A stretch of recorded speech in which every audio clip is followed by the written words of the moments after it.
6h30 e depois teremos aqui um representante do Ministro que vem fazer a cerimônia de encerramento e depois disso vamos ao almoço e depois estamos livres de ir para as nossas casas. Antes de começarmos a formação, tive um pedido aqui de um colega que está à procura do Sr. Bush, do CNAC, porque acho que é um assunto de emergência. Eu sei que o Sr. Bush, por acaso, tem sido muito participativo, mas acho que ele está a participar online. De toda maneira, se estiver aqui na sala, pode me procurar, porque temos um colega que precisa de falar com ele com alguma urgência. Se estiver online também, pode nos dar um sinal e nós vamos depois colocar em contato com outro colega que está à procura de si. Tendo dito isto, vou passar a palavra ao nosso facilitador para começarmos com a nossa formação. So, Don, the floor is yours. I'll just give him some housekeeping information.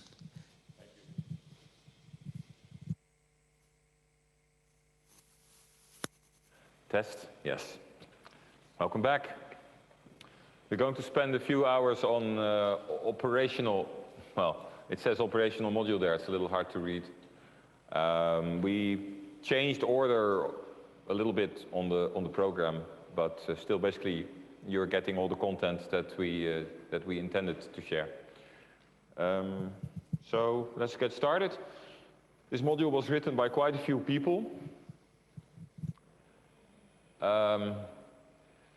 And it's actually TLP Red because it's a draft module. I'll come back to what TLP exactly means for those of you who don't know. It's the traffic light protocol and has something to do with confidentiality. So we will spread all these modules in the version that we've used to INTIC for further spreading. Portanto, hoje vamos começar com um módulo operacional. Por razões óbvias, ele trocou um pouco a ordem para termos a certeza que cobrimos os assuntos essenciais. E este módulo em particular foi escrito por aquele grupo de indivíduos que estava ali. E temos que prestar atenção que este conteúdo que vai ser aqui transmitido tem um TLP vermelho. TLP vem de Traffic Light Protocol, significa que este conteúdo ainda não pode ser partilhado, é só para o consumo interno, o módulo ainda está a ser melhorado, mas assim que eles estiver já para uso público, vão partilhar com o INTIC e nós vamos partilhar convosco. Ele, durante os slides, vai falar um pouco sobre o que é o protocolo TLP.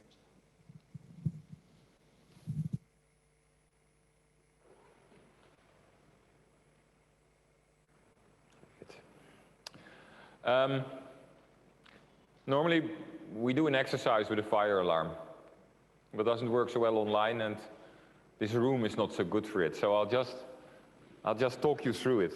I mean, I'm talking about a real fire. And suppose there was a fire here somewhere in the room, and suppose there would be water somewhere. Then the question would be, how are you going to extinguish the fire? Well, the only practical way of doing it, if you don't have modern equipment, is in the old-fashioned way. You make a line of people. So you have to organize. You have to make sure that everybody is in the line and that there are buckets that you can pass on. Because if people start running back and forth, it takes too much time. So you make a line of people and you pass on the water and then you extinguish it. And this is actually very similar to what we do in incident response. You have to make plans, you have to make incident response plans, and you have to make sure that everybody acts according to the plan. Tipicamente esta parte da formação faz um exercício com alarmes de incêndio, mas devido à composição da sala, talvez não seria uma boa ideia o fazer. Então, ele explicou o que acontece normalmente. Neste exercício,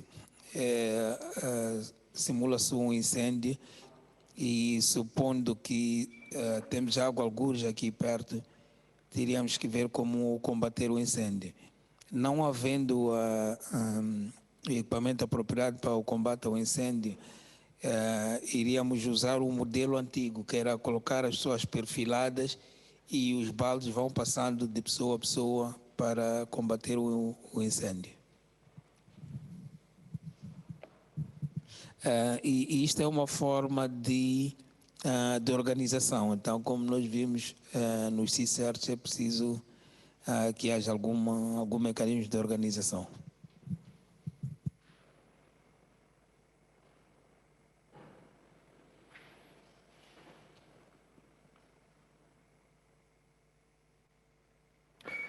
I think the most important thing here on this slide is that just like in putting out a fire, also in the work we do, it's not about Superman or Superwoman. Because sometimes you have these very clever people on a CSIRT. And sometimes the very clever people try to do everything themselves and it doesn't work. It is really teamwork. So the message of the day there, don't reinvent the wheel. If there is a process, you need to make a good process, and that's what this module is about, and you need to follow the process and make sure that everybody knows the process. Follow the rules and operations and everything will run smoother, faster, and far better. And this is especially something that is important also to learn for the very clever and bright people that you sometimes have in the CSIRT and who want to solve the problem themselves. But it's teamwork, and if you want to be effective, you need to follow the process. Na mesma analogia de situações de incêndio, por vezes há pessoas que querem se fazer passar por super-homem e tentar resolver tudo. Mas essa não é uma boa abordagem. E a mesma coisa acontece nos CSIRTs. Há pessoas que acham que são mais especialistas que os outros e querem fazer tudo. Mas, mais uma vez, essa abordagem não é boa. É preciso nós termos processos, e, na verdade, este módulo que vamos tratar agora é sobre processos. Temos que ter processos e seguirmos aqueles processos que estão lá definidos. Então, não precisamos reinventar a roda, mas temos sim que seguir as regras e os mecanismos de operação de forma muito suave para obtermos melhores resultados.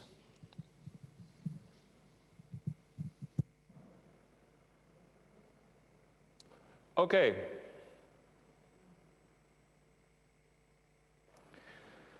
So we're going to talk about incident management and incident handling. And let me see if incident management is still here. Must be.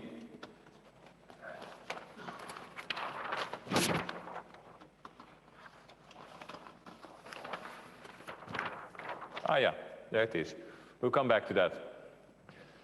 Incident handling is the more practical part of incident management, and it is about the kind of things you see here. So, left above there is the actual handling of the incident. But there's a lot more. You need input. You need to have some kind of detection by email, by messages, by automated tools. You need to have, after the actual handling, you need recovery. Of course, you need to have investigation. And all of that is real time, by the way. You need to have some form of management. And you need to have some way of dealing with legal issues and with communication issues. So that's all real time. And then you have offline activities. You need policies. You need preparation. All sorts of preparation. For instance, you need to know your constituency. You need to know what your authority is. You need a lot of preparation.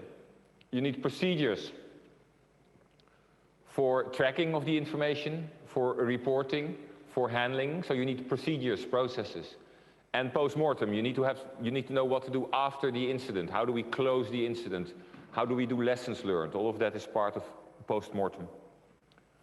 So all of this, both the real-time and the offline activities, are part of incident handling. Portanto, aqui nós vamos falar de tratamento de incidentes e gestão de incidentes. E ele voltou a trazer ali naquele chart o que tínhamos escrito, que é essa prevenção, detecção, resposta e lições aprendidas. Mas no tratamento de incidentes são ações de tempo real, porque nós precisamos receber informação, quer seja por e-mail ou através das fontes que nós chamamos antes dos feeds.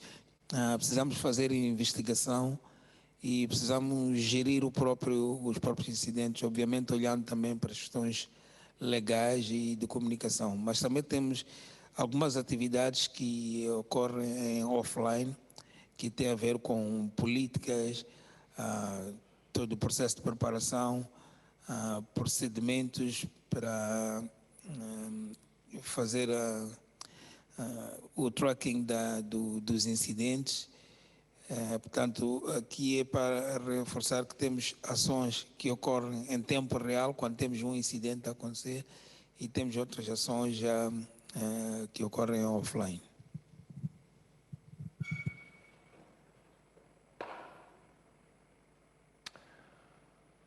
And more about incident handling, there's also passive defense and active defense. And this is made most clear by the examples given here. So passive defense is things like firewalls, for instance, antivirus solutions. We've been talking about it the past few days. Blacklists, oh, that's an old word. What do we say these days? Gray lists, ignore lists, anyway. You know what I mean. And active defense is on the other side. That is things you do actively. It's adapting to the current threat. So that is specifically for an incident. Adjusting filters. So you get an attack and you do analysis and you think, oh, we need to adjust some filters to deal with this attack. So you do that. That is active defense. That is reacting on the incident. Now, we generally agree in the CSIRT community that you should not hack back. But the problem is, if you start hacking back, it becomes very messy. So we all understand that, for instance, military teams may need to do that kind of thing. But in general, we strongly recommend any normal CSIRT outside the military range not to engage in hacking back. This is also part of the way that we look at ethics in the CSIRT community. Because if you start hacking back, then you're just basically creating even more an arms race than exists already. So the very, very strong advice is for any team that's non-military or Secret Service to not engage in hacking back. Because when you hack back, you almost immediately break the law as well, maybe in your own country, maybe in other countries. And you tend to make the problem only worse. So what a CSIRT does is we try to prevent and we react to the current threat, but we stay within legal boundaries. I know that there is a temptation sometimes to hack back, but it's just not wise. And that's why in all discussions about ethics in the CSIRT community, we say do not hack back. And again, we know there are exceptions to those rules, but those are very specific teams with very specific tasks. No tratamento de incidentes, nós também temos uma defesa passiva e podemos fazer também uma defesa ativa. Na defesa passiva temos tipicamente os nossos firewalls, antivírus, temos ali aquilo que nós estamos habituados a usar como blacklist, mas mundialmente há uma tendência de evitar usar aquele tipo de expressões, um pouco por causa de questões raciais, então usa-se a expressão grey list, que é uma lista cinzenta ou lista de ações proibidas, então o blacklist começa a ficar um pouco em desuso, mas a essência é a mesma, né? Na ação ativa temos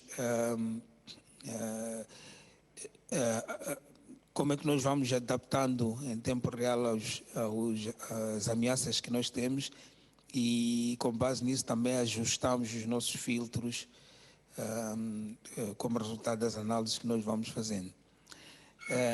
Existe também a questão que é chamada hacking back, que é basicamente nós fomos atacados e tendencialmente nós também devemos querer atacar de volta.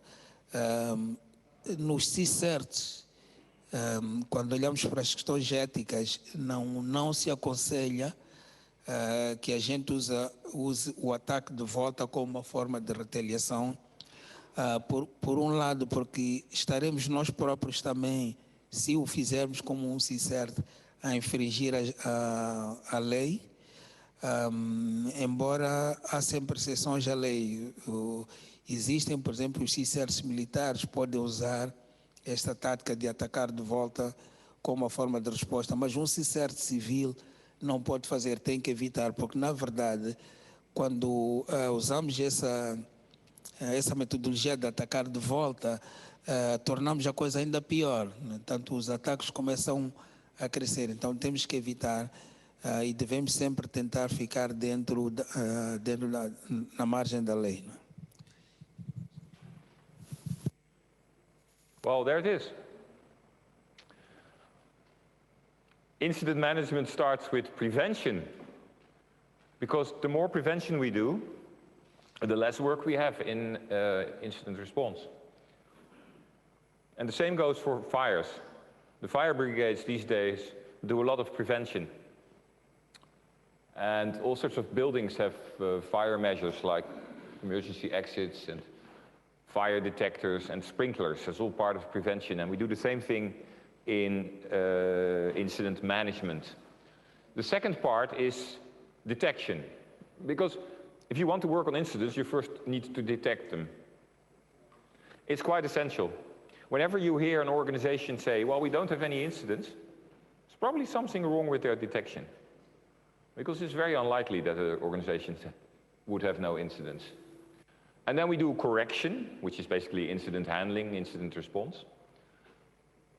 And then we need to take the time, as I said yesterday, we need to take the time to learn from what we did. So we do lessons learned. We put a few people, or we put the team together at the end of the week or on Monday and say, hey, what did we learn in the past week? What things do we need to improve? How are we going to improve them? How are we going to improve prevention? How are we going to improve detection? How are we going to improve the correction, the incident handling? So and then it's a cycle, right? As it says here. So you go back from lessons learned to all these things. It's a cycle. And we use incident management, well, already for quite some years. We still say CSIRT and CERT, which is incident response team, emergency response team, because response is the traditional word, but dating back to 1989, basically. But the modern word is really incident management, because it's not just response, it's prevention, detection, correction, and response, lessons learned, a cycle.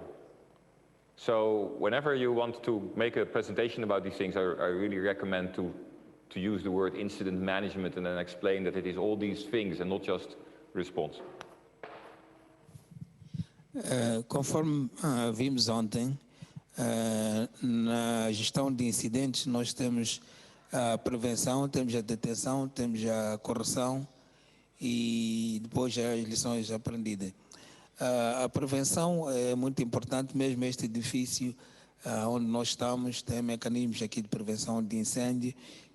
Temos também ter implantados mecanismos de detenção de ataques, no caso concreto. E depois temos a questão da correção, que é, na verdade, a resposta ao incidente.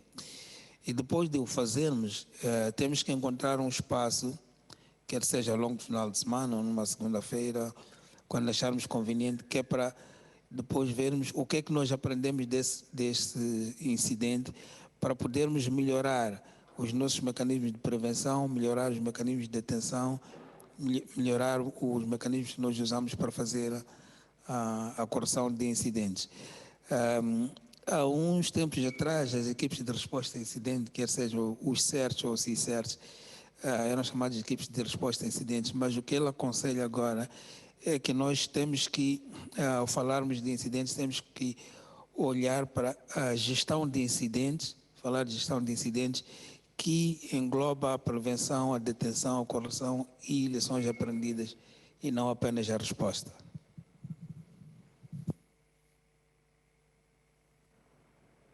Okay, we're slowly going towards a popular process to do incident management, incident response, which is the ENISA process. But we'll introduce that first.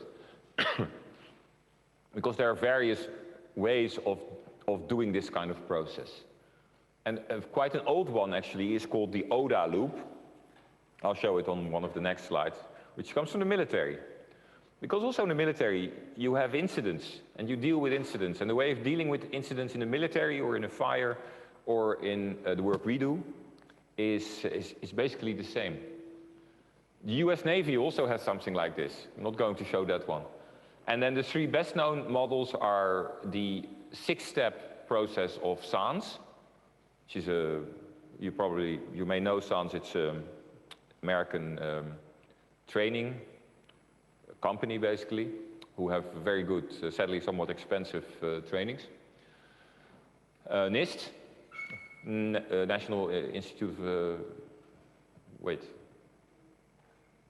of Standards and, well, whatever, anyway. American Standards Institute. Standards and Technology, yes, thank you. They have a computer security incident handling guide, and they also have a process there, which actually looks a lot like the SANS process. And both of them look a lot like the ENISA process, but the ENISA process is a little bit more detailed and comes with a good practice guide for incident management. The link is on one of the next slides. And it is from December 2010, so you may say, oh, that's old. But basically the way of handling incidents or the way of managing incidents hasn't changed. Because that is not about technical content, it's about the process, the logical process that you follow. And that hasn't changed since 2010. Only the incidents and the threats have changed.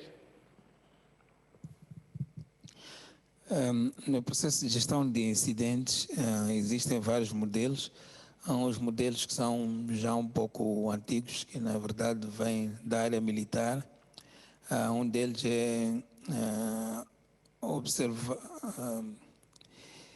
tomar decisões com base na observação que nós fazemos, né? Portanto, é um loop. E depois tínhamos ali também que vinha da Marinha de Guerra dos Estados Unidos, que era chamado Computer Incident Response Guidebook, portanto, que era uma série de processos que deviam ser seguidos. Atualmente temos três novos modelos. Temos um modelo da SANS, na SANS Institute, que tem 6 passos para a gestão de incidentes. Isso foi mais ou menos em 1990. Depois temos também um modelo do NIST, que é um Instituto de Padrões e Tecnologias dos Estados Unidos, mais ou menos data de janeiro de 2004, agora já vai na versão número 2. E temos um outro modelo do ENISA, que são as melhores práticas para a gestão de incidentes, que data de dezembro de 2010. So this is the ODA loop. It's very simple. You observe what's happening, then you orientate, then you decide, and then you act. And then after you act, you observe, you orientate, you decide, and you act. So it's a cycle. And this goes for any incident. It goes for a fire, it goes for a computer security incident, it goes for a military incident, for which I think Colonel John Boyd made that ODA loop. It goes for an accident in your house. You first have to observe it, and then you see what's happening, and then you decide to do something. And then you do it, and then you see if it works. It's very simple, but it's actually quite a useful frame of thinking. Neste modelo chamado ODA, que é um ciclo, ele é muito simples de facto, mas pode ser usado não só na área militar, em vários outros campos, que basicamente o ciclo é nós observamos, fazemos orientações, tomamos uma decisão e depois agimos. E este ciclo continua, portanto, de forma cíclica, né? Passa a redundância. É um modelo muito simples, mas pode ser aplicado não só a resposta a incidentes na área militar, em vários outros campos. This is the NIST model, and it's basically the same. So where do we start? Let me see. Well, preparation, right? We start with preparation. So if you think of incident management, for instance, incident response, you need to know who your customers are, your constituency. You need to know who you can trust and who you can't trust. You need to have a process. All of that is part of preparation. Then there is an incident. You detect the incident. You get an email, or it's automated detection. You start analyzing the incident. Then you do containment of the incident. And if your containment, which of course can be a loop, is successful, then you do eradication and recovery. Finally, you do post-incident activity, post-mortem, lessons learned, and you go back to preparation. And so this is basically the same loop, just applied more to what we do in computer security incident response.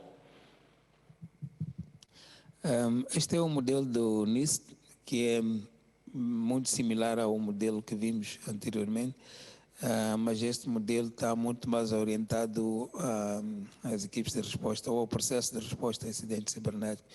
Começamos com a fase de preparação, onde nós ali definimos quem são os nossos, o nosso público-alvo, né? Constituem-se que serviços é que vamos oferecer. Tanto é toda a parte de preparação.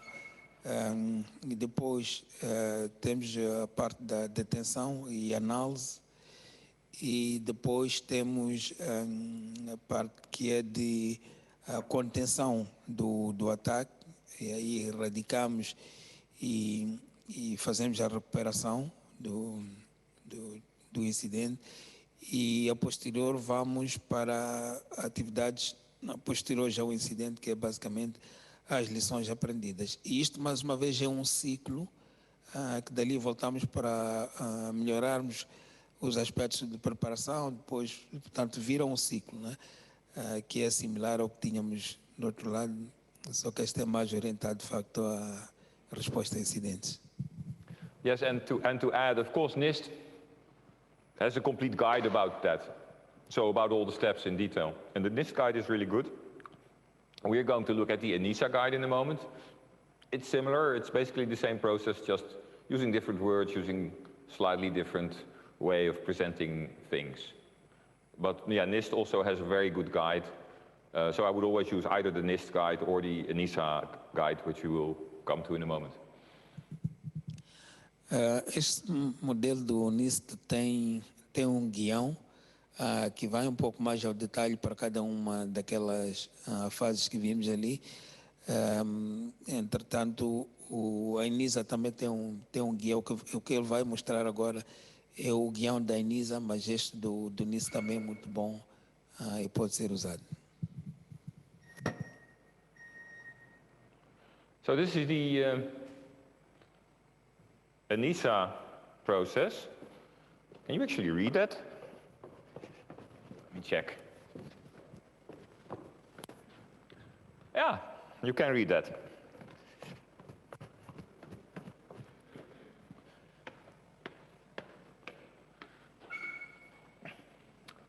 And we will go through this process step by step in both, basically the remainders of this operational module. It is very simple. And we don't have to go through it in detail now because we will, but it all starts with an incident report. So it starts with detection, this process. So of course, before that, there is prevention, which is treated in the ENISA guide, but it's not in the basic process because this is really the process of the incident response part, the incident handling part. So you have an incident report, then you do things like registration and triage, which I will all explain. And then you get the incident resolving, analysis, research, action performed, eradication. And there's of course looping there. You loop as long as necessary to solve the problem and to be able to do eradication and recovery successfully. Then you close the incident, Then you do, well, final information, final classification, archiving, post-analysis, improvement proposals, lessons learned, basically. So it goes from the detection all the way to the lessons learned. And like I said, we'll go into all of the steps in more detail. Portanto, este é o modelo da INISA, um modelo de boas práticas para a gestão de incidentes, que começa ali com o reporte, com o relatório, depois passamos para o processo de registro, fazemos uma triagem, e depois começamos a fase de resolução do problema como tal, e entramos ali numa espécie de um loop até resolvermos o problema. Ele vai, durante a aula de hoje, praticamente esta manhã, entrar em detalhes para cada um daqueles pontos que nós temos ali. Depois fechamos o incidente e fazemos informações finais, fazemos a classificação final, arquivamos, fazemos análises a posterior e depois as melhorias. E aqui, mais uma vez, entramos num ciclo e vamos fazendo isso de forma cíclica e vamos melhorando o nosso processo de gestão de incidentes. Yes, and a strong recommendation that when you build a CSIRT, or whatever name it has, to use a process like that, and to also document that process.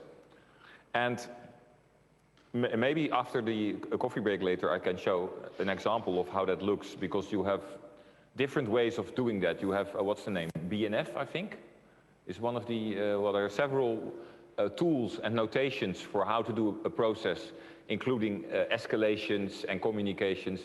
And there are also software tools to do that kind of thing. And it is really useful when you make a CSIRT, when you build a CSIRT, to make a process of what are the steps, and are there any escalations in the steps, and are there important communications, and to make that for your own organization, because every process will look a little different between organizations. Ele recomenda usar este modelo, mas também com ferramentas de gestão de processos.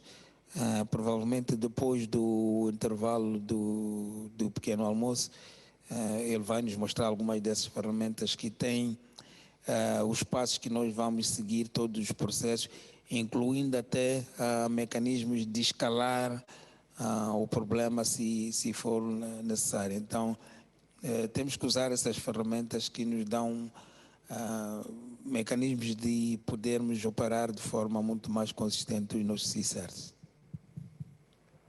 And another important remark, when you make that process for your team, make sure it's not just a paper document, but make sure that you have it in a way that every team member can easily access it. So, and then not as a PDF, but for instance in a hypertext form on a wiki or something similar. Easily accessible, that's the main thing, however you do it. Easily accessible for any team member so that they are able to see what the steps are. And especially for new team members, they need to learn the job. Right? If you have done that for a year, you know how it works. You don't need to see it anymore. But for new team members, you need to have an easy way of accessing how the process works. If it's just a pile of paper, technical people will not read it very well, and you will find out that everybody's doing something different. And you really want that the basic process needs to be followed by every team member in the same way. Na implementação desses processos, ou desenharmos processos, temos que evitar que eles sejam apenas um documento, um guião de processos que está lá, mas que depois ninguém faz o uso.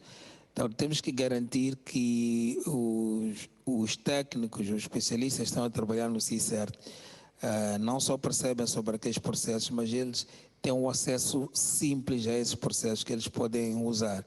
Tipicamente, os engenheiros não gostam de ler essa pilha de papéis com processos. Então temos que encontrar mecanismos de que eles de facto possam usar ou aplicar esses processos de uma forma muito simples. Se não o fizermos, corremos o risco de termos os processos desenhados, mas as pessoas quando estão a desenvolver as suas ações, cada um faz o que entende e totalmente desenquadrado daquilo que nós definimos como processo.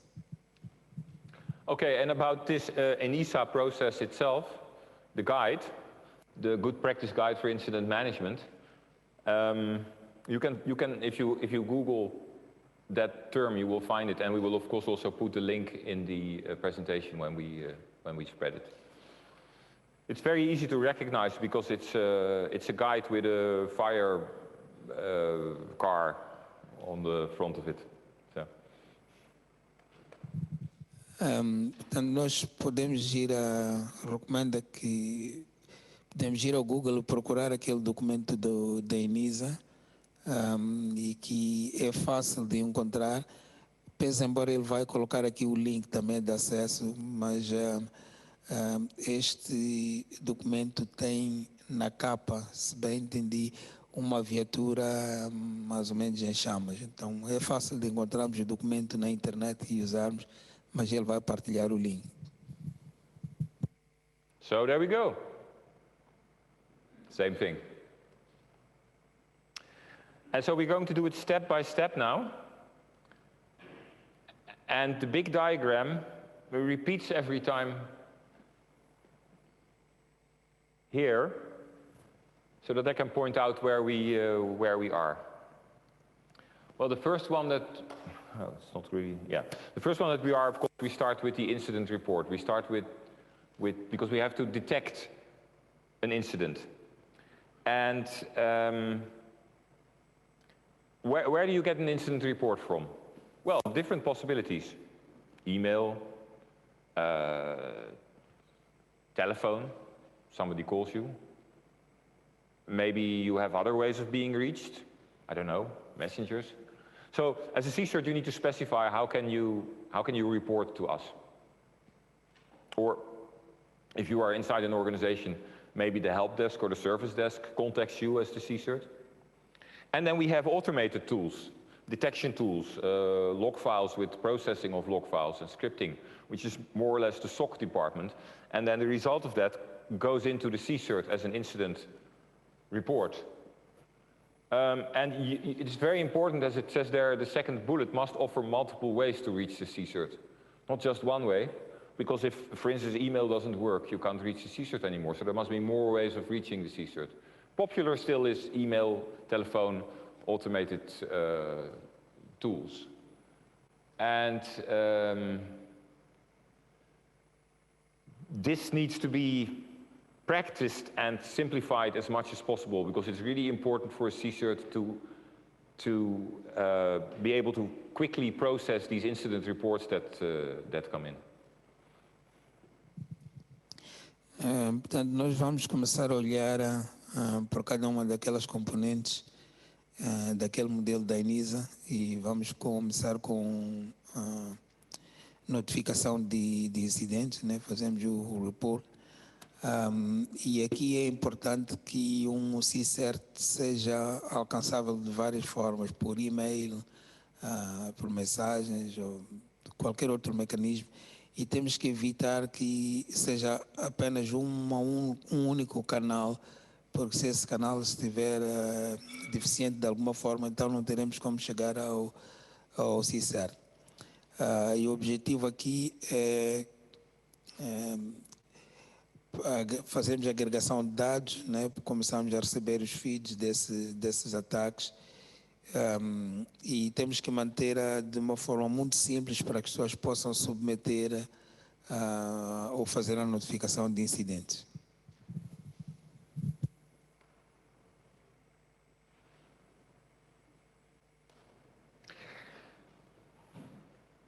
Yes, so the first two, we talked about integration with ticketing system is very important. So what's a ticketing system? It's also called an incident response system. You need to have basically a list of incidents. And you can put a list of incidents in, I don't know, Excel or so, in a spreadsheet. And there are some teams who do that, but it only works if you have a very low number of incidents. Because with Excel, you basically need to do everything by hand. What you really want is a ticketing system with workflow management. And the idea of a ticketing system is you get an incident report, you can put it into the ticketing system, including the content of the problem, and the reporter, so things like email address, phone numbers,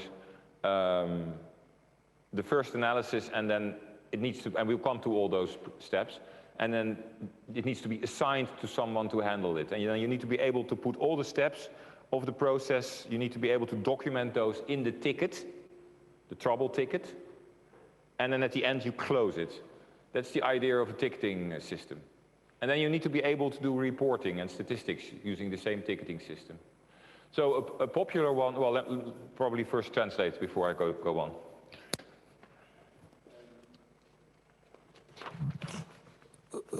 Uma das componentes que precisamos ter aqui é mecanismo de podermos fazer o log dessas notificações que nós recebemos. A expressão que é mais usada, que talvez é um pouco difícil de traduzir, pode perder o sentido, é o ticketing. Nós temos que ter um sistema de registro e com um workflow específico do que acontece desde o momento em que alguém notifica um incidente, olhando obviamente para os processos, e tudo isso deve ficar registrado, incluindo a documentação toda. Então é preciso termos um sistema de notificação de incidentes. Yes, and popular ticketing systems, I wrote down 3. RTIR, Request Tracker for Incident Response. OTRS, no idea what it means, but it's also quite a popular open source tool. RTIR is also freely available.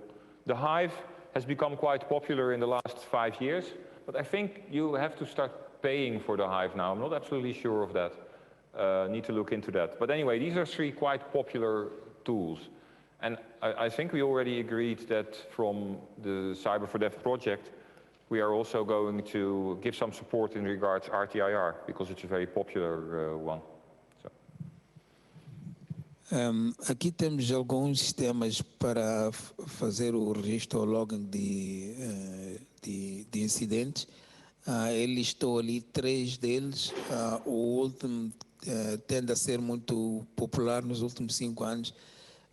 Mas segundo ele, aparentemente agora já é um software que é pago, mas nós na relação que temos com o Cyber for Dev já estamos já em negociações para que eles nos possam ajudar na implementação do RTIR, que é um desses sistemas que faz o login dos incidentes e notificação para que sejam depois resolvidos.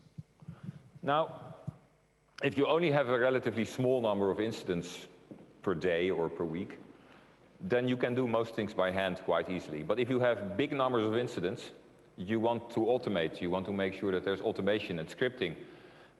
Basically, you want to do these things.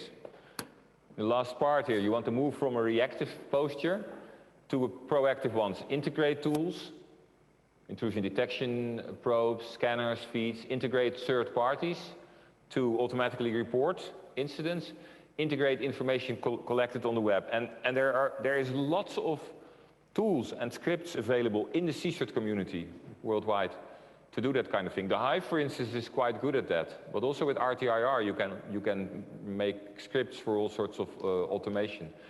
So this is only important when you incident load, when the number of incidents you get becomes so high that you want to save your team time, making sure that this kind of input goes automatically into the system, instead of that you have to type it in or do copy and paste. Na intervenção passada, eu tinha mencionado também que quando nós temos um número de incidentes que são poucos, até podemos, ao invés de usar aquelas aplicações, fazer um registro numa folha de Excel. Mas à medida que vai crescendo, torna-se quase que impraticável. E quando esses incidentes vão crescendo, para além de usarmos aqueles softwares ali, mas também temos que começar a automatizar esses processos.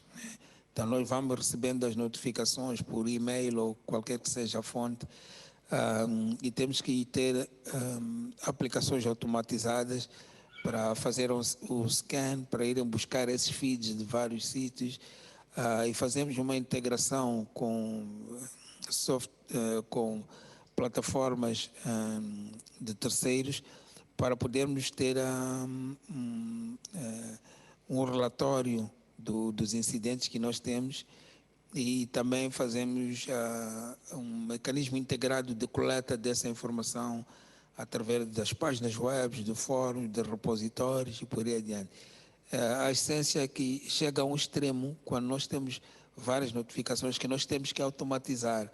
Começa a ficar impraticável fazer de forma manual. Yes, so now you have the incident report with information coming from lots of places. You have your incident report, and then the next step is you need to register it, right? This is like we said we do in the ticketing system. Let me see what we not cover yet. Assign a unique number for tracking. So this is important. Any good incident tracking system has automatic numbering. You need a numbering because every incident needs to have a unique number. So if you have your own system, like Excel or something, you need to assign your own numbers. Some people make a lot of fuss about numbers because, for instance, there are teams who say we don't want our customers to know how many incidents we are handling.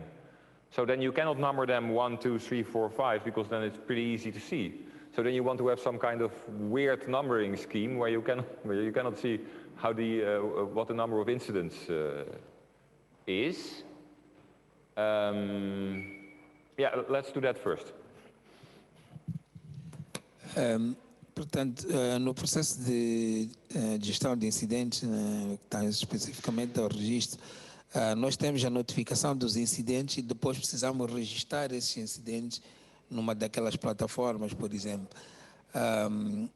E nós temos que definir qual das fontes é mais credível ou mais usual para nós, mas também para cada um desses incidentes que nós vamos registrar, nós precisamos de atribuir um número único. Aquelas plataformas, elas já atribuem um número único de forma automatizada. Se nós estivermos a gerir ainda de forma manual e temos isso num ficheiro de Excel, por exemplo, nós temos que atribuir um número único a cada incidente que nós registramos. Algumas equipes de resposta a incidentes não gostam de ter este número sequencial, por exemplo, de 1, 2, 3 e por aí adiante, porque isso logo dá indicação de quantos incidentes é que eles recebem ou resolvem. E então inventam uma espécie de números aleatórios que é para não dar essa indicação. And the last two bullets are also important because what very often happens is that you have an incident report and you have another incident report and you have another incident report and you open 3 tickets, 1, 2, 3, because they seem different. And then you start working, and at some stage you see, oh, these 3 are not different. They're different instances, but they're really the same problem. So then you need to be able to merge the 3 tickets into 1 ticket. So any good ticketing system, and these can all do that, you can merge different tickets into 1 ticket because it's one problem. That's one case. The other case is the opposite. Because sometimes what appears to be a single incident is really different cases. So you also need to be able to, when you have 1 ticket, you need to be able to create other ones because it turns out that there's more incidents involved here. So your ticketing system needs to be as flexible so that you can merge and you can unmerge. O nosso sistema de registro de incidentes tem que ser capaz de agregar e desagregar incidentes, porque o que acontece é que, por vezes, nós recebemos 3 notificações de incidentes, mas quando vamos fazer a análise, concluímos que, na verdade, é um mesmo tipo de incidentes. Então, nós podemos agregar esses e ter apenas um uma notificação de incidentes, portanto, um único registro. Mas também o contrário acontece, em que nós temos o registro de um único incidente, mas quando vamos analisar, percebemos que dali precisamos criar vários registros. Então, o sistema de registro de incidentes tem que ser capaz de agregar e desagregar esses incidentes. E aquelas plataformas que ali foram mostradas têm essa capacidade. Okay, so we have talked about incident report, we've talked about registration, and now the next step is triage. Então, nós já falamos de notificação de incidentes, do registro, e agora vamos falar da triagem. And triage comes from a medical term. It's a French term, triage. And basically what happens, well, my wife's a medical doctor, so I know how this kind of thing works. When somebody is injured or hurt or ill, you come into a hospital, and then the first thing that happens in the hospital is triage, which is basically looking at the patient coming in and seeing, okay, what's wrong? Is it serious? Is surgery needed immediately? Is it less serious? Can we first put somebody in a ward and then see what we do? Or is it really nothing, just a scratch, and you can go again? So triage is basically the essential step in a hospital when people come in and you judge what is happening. Now, if you here have incident report and you have registered the incident, then triage is the important step, because you need to know, what kind of incident is this? How urgent is it? Do we need to handle it or not? Does someone else need to handle it? What do we do then? So all of this is part of triage. And once you have decided, okay, this is important enough, it is for us, we need to handle it, then you go into the next steps of analysis, assigning somebody to solve the problem, etc. Triage is extremely important, and the people who do the triage, often the incident handlers, but the people who do the triage really need to understand what is important, is it for us, and then who do we need to assign it to? A terminologia triagem vem, na verdade, do setor hospitalar. E, coincidentemente, a esposa dele é médica, então ele tem algum conhecimento sobre esse processo de triagem e fez aqui uma analogia do que acontece no hospital quando um paciente chega. Há este processo de triagem que os médicos vão lá observar o paciente para aferir qual é o nível de gravidade que tem, se é preciso fazer uma cirurgia imediata, portanto faz ali uma triagem.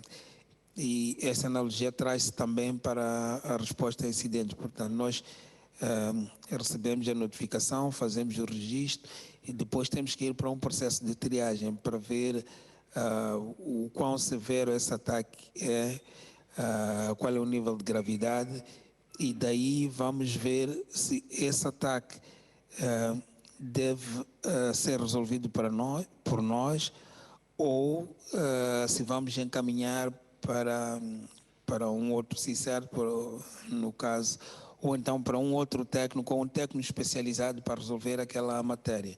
Então, atribuímos um técnico para resolver o problema. Então, este processo de triagem é muito importante na operação dos CSIRTs e no processo de gestão e tratamento de incidentes. Yes, so incident report, registration, triage. Triage, in a small team, like I said, it's the incident handlers to do the triage as well, because you just have a few people and the people will need to do most of the roles. If you have a bigger team, you can have triage officers. So people who, at least as part of their job, they don't have to do that all week, but when they have the triage role, the triage duty, all they do is get in incidents, look at them, see are they for us, how important are they, and assign them to the handlers of the incident. So triage officer is a separate role in bigger teams, and in smaller teams it's done by the same people. Portanto, nós vimos que aqui no processo de triagem temos a notificação de incidentes, e depois temos o registro, depois vamos para a fase de triagem. O que acontece é que em equipes pequenas, portanto, nós quando fazemos a triagem, depois assinamos aquele incidente a um especialista que vai fazer o verdadeiro tratamento de incidentes. Mas quando temos equipes muito pequenas, o que acontece é que a equipe que faz a triagem normalmente é a mesma que faz o tratamento de incidentes. Mas em equipes grandes, essas são perfis totalmente diferentes, em que temos uma equipe que faz a triagem e depois de fazer a triagem assina aquele problema a um determinado especialista que vai fazer o tratamento de incidentes. Oh, and by the way, you can also follow the steps here. So we're now in the yellow one there. So because triage is so important, we spend a little bit more time on it. And triage basically has 4 steps. The first step, and we'll go into those a little bit. The first step is verification. You know, where does it come from? Is it true? Initial classification. Oh, classification. We talked about that, I think, on the first day. What kind of incident is it? Is it a DDoS? Is it spam? Is it something else? Assign severity, priority, impact, whatever scheme you have. And then you assign it to an incident handler. So those are the 4 steps in triage. No processo de triagem nós temos 4 passos. O primeiro é a verificação, vamos ver o tipo de incidente que vem. E depois temos que classificar esse incidente, fazemos uma classificação inicial do incidente. O passo seguinte é definirmos o nível de severidade ou prioridade que vamos dar àquele tipo de incidente. E depois disso vamos atribuir aquele incidente a um especialista que faz tratamentos de incidentes como tal. So first of those steps, verification.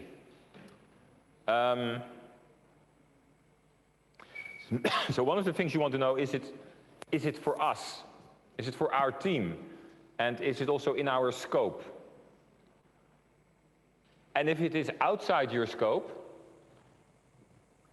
then you also need to know what to do. What's the policy for notification of no interest? And this is an important thing that I will focus on a little first, because if a message is out of scope, some teams think, oh, it's out of scope, I don't need to do anything. That's not the way that CSIRTs work. Unless something is really suspicious or anonymous or so, but normally when you get a valid incident report from what seems to be a valid source, and you decide, okay, this is outside our scope, this is not for us, it's not our constituency, then you normally write back a nice email or whatever it is and say, I'm sorry, this is out of scope.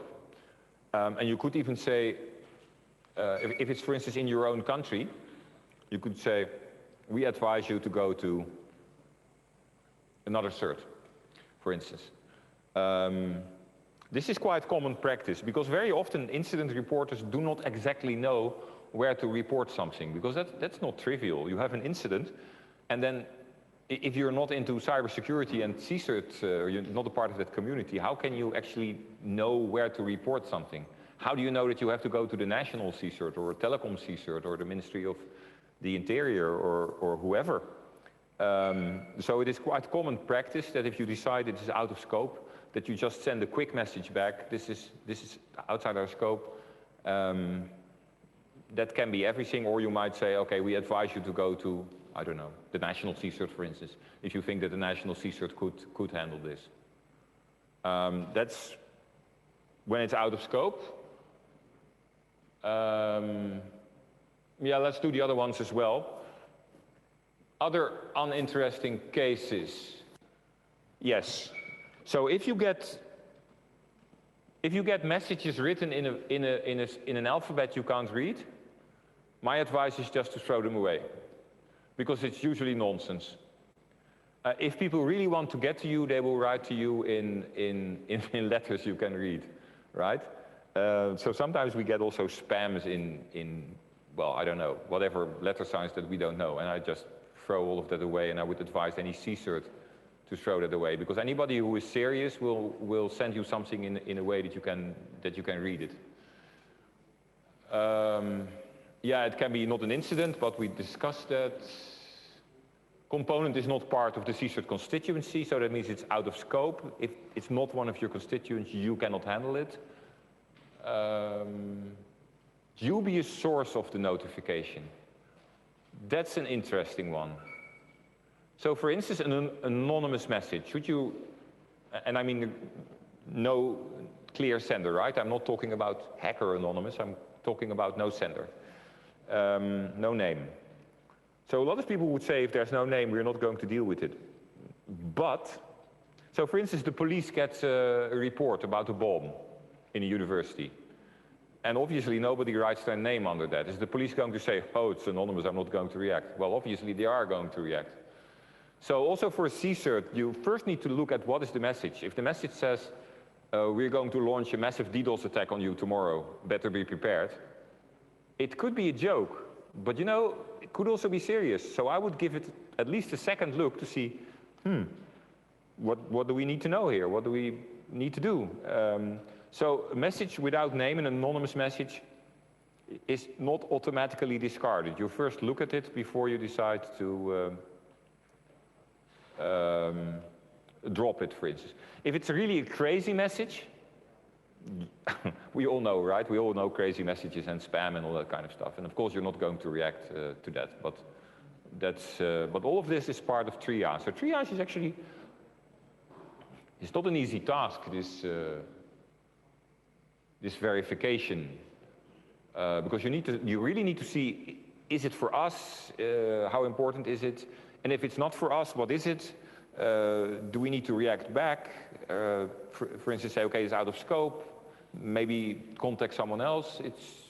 It's quite an involved process and needs people who have some experience to handle this. No processo de triagem, como vimos, temos passo que é a verificação. E quando nós recebemos uma notificação, nós temos que primeiro fazer uma análise para saber se aquele incidente está dentro ou não do nosso escopo para poder resolver. E mesmo não estando, a política de notificação, quando são assuntos que não são do nosso interesse, não é de bom tom por simplesmente ficarmos calados. Nós temos que, como um CSIRT, responder. Olha, esse incidente que está a notificar não faz parte do nosso escopo e provavelmente terás que contactar esta ou aquela entidade ou aquele CSIRT específico. Mas também nós podemos ter outro tipo de mensagens que provavelmente possam não ser de interesse, como é o caso de mensagens que alguém nos envia com caracteres de um alfabeto que nós não percebemos. Provavelmente não há muito que a gente possa fazer aí, pode ser que seja uma brincadeira, talvez não temos que dar muita atenção. Também pode ser, de acordo com os estándares, não consideramos aquilo um incidente, ou então esta mensagem vem de alguém que não faz parte do nosso público-alvo, né, o nosso constituinte. E aí talvez teremos que encaminhá-lo para o seu CSIRT específico. E também temos casos em que recebemos mensagens um pouco dúbias. Aqui ele quer chamar a atenção que quando recebemos essas notificações aparentemente dúbias, provavelmente porque algumas delas estão anonimizadas, não podemos por simplesmente ignorar. E fez uma comparação, se a polícia recebe uma informação a dizer que há uma bomba numa determinada escola, a polícia não vai por simplesmente ignorar porque não tem nenhum nome lá, é uma mensagem anônima. Vai certamente desencadear algumas ações para ver qual é o nível de veracidade e tentar colmatar. A mesma coisa acontece nos incidentes cibernéticos. Se nós recebemos uma notificação, pois embora não tenha lá o nome ou é anônima, que diga, por exemplo, nós estamos a preparar um ataque de negação de serviços que vai acontecer amanhã. Nós temos que observar para ver até que nível. É mais fácil nós nos prepararmos do que por simplesmente ignorarmos e depois temos o ataque. Então temos que considerar, na fase de verificação é uma fase muito complexa, geralmente feita por algumas pessoas também com alguma experiência para poder fazer aquela triagem inicial.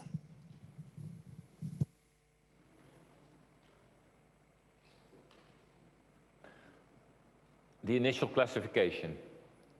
So you need a classification scheme, a taxonomy.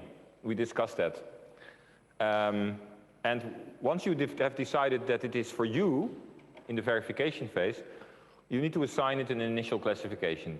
So you will look at it and you say, okay, this looks like a DDoS, or it looks like an APT, an advanced persistent threat, or whatever kind of attack you think it may be in the scheme that you have. And if it indeed looks that way, then that's the initial classification. The more details you have, of course, the better you can classify. And it may not be the right classification at the end of the process. That's fine, that's no problem, because you don't know yet all the things that happen in between here.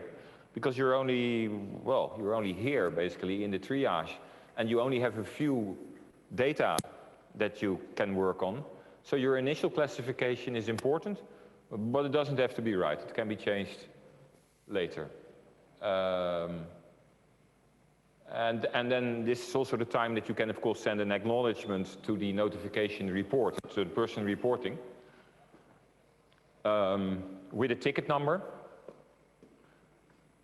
and some idea of what you're going to do. Because somebody has reported an incident to you, and you've decided here that this is for you and that you're going to act on it. You have done an initial classification, and it is going into the pipeline for solution. So this is the time that you can send an acknowledgement to the incident report to say, well, we've looked at your incident and we've decided that that we're going to work on it and expect news from us, I don't know, within the next 5 days if it's not very urgent. If it's more urgent, maybe sooner, but this is up to you. But to send some acknowledgement to the incident reporter so that they know, hey, they're working on it. Ainda no processo da triagem, nós temos uma fase que é a classificação inicial. Então, quando nós recebemos este incidente, nós já vimos que fazemos uma verificação, fazemos aquela verificação inicial e depois vamos definir qual é o nível de prioridade ou criticidade. E depois disso também sabemos se é de facto o incidente que nós temos ou não que resolver e a posterior vamos, portanto, assinar aquele problema a um determinado especialista. Nesta fase da classificação inicial, nós podemos fazer uma classificação porque temos poucos dados. A classificação que nós vamos fazer pode não ser a mais correta, talvez lá mais para frente, mas isso não é o problema. Temos que fazer uma classificação inicial e depois de fazermos é o momento de nós darmos uma resposta a quem fez a notificação. Nós já recebemos o seu reporte de incidentes, estamos a trabalhar no problema e iremos resolver dentro de um determinado período de tempo. E, obviamente, quando vamos assinar aquele problema a um especialista, ele tem que ir acompanhado de um ticket number, né, que é um número do registro daquele incidente para que ele seja resolvido.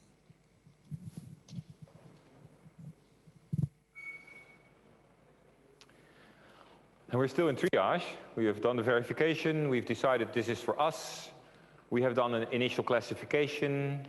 We have sent an acknowledgement to the incident reporter. Hey, we're working on it. And now we need to assign some kind of severity or priority if you have such a scheme. So many CSIRTs do, especially company CSIRTs or organizational CSIRTs. They usually have some kind of impact or severity or priority. And this will decide if the priority is high or if the impact of the incident is potentially high. It will mean things need to go faster. If the impact is low and the priority is low, it can take our time to solve it. So this is typically the assignment of severity or priority will be something that is in your ticketing system, in your like RTR or OTRS or the Hive. And you can program these things yourself. So you may have a scale of 1 to 3, or you may have both impact and priority. This is completely up to you. You need to decide for yourselves how that works inside your organization. And like I said 2 days ago, keep it simple. It's very important to keep it simple, because otherwise, if you make it too complicated, you're just doing bookkeeping. And the triage officer and the people who solve the problem have more important things to do than wonder, is it on a scale of 1 to 10, what's the impact? So keep it simple. Ainda neste processo, depois de termos recebido a notificação, fizemos a verificação, registramos o incidente, demos a resposta, demos um feedback à pessoa que notificou o incidente, a dizer que vamos tratar esse problema, e depois temos que passar aquele problema para a pessoa que efetivamente vai tratar o incidente, mas temos que dizer qual é o nível de prioridade ou de severidade, ou qual é o impacto que aquele problema pode ter. Então, ao registrarmos esse incidente naquelas nossas plataformas de registro de incidentes, porque os especialistas que efetivamente resolvem os problemas têm muito mais coisas para fazer, temos que já dar a indicação de qual é o nível de prioridade, que é para eles não perderem ali muito tempo a tentar ver. E quando já definimos nível de prioridade, já dizemos claramente, por exemplo, que esse problema tem prioridade alta e tem que ser resolvida instantaneamente. Então, este é o passo em que nós já fazemos aqui, né, nesta fase, ainda no processo de triagem. Yes. And another reason to keep it simple, the impact, severity, priority, to keep it simple, is that if you have too many variations, it will mean your process will need to be different for all these variations, and you get a really complicated process. So the simpler you keep the scheme of classification and prioritization, the simpler your process is.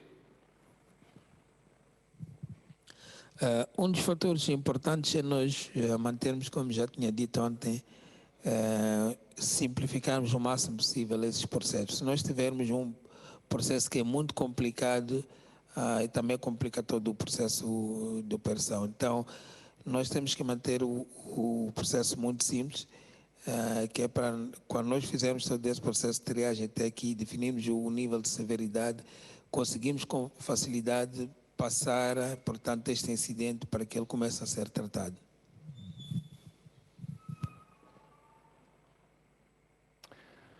And then we're still in triage.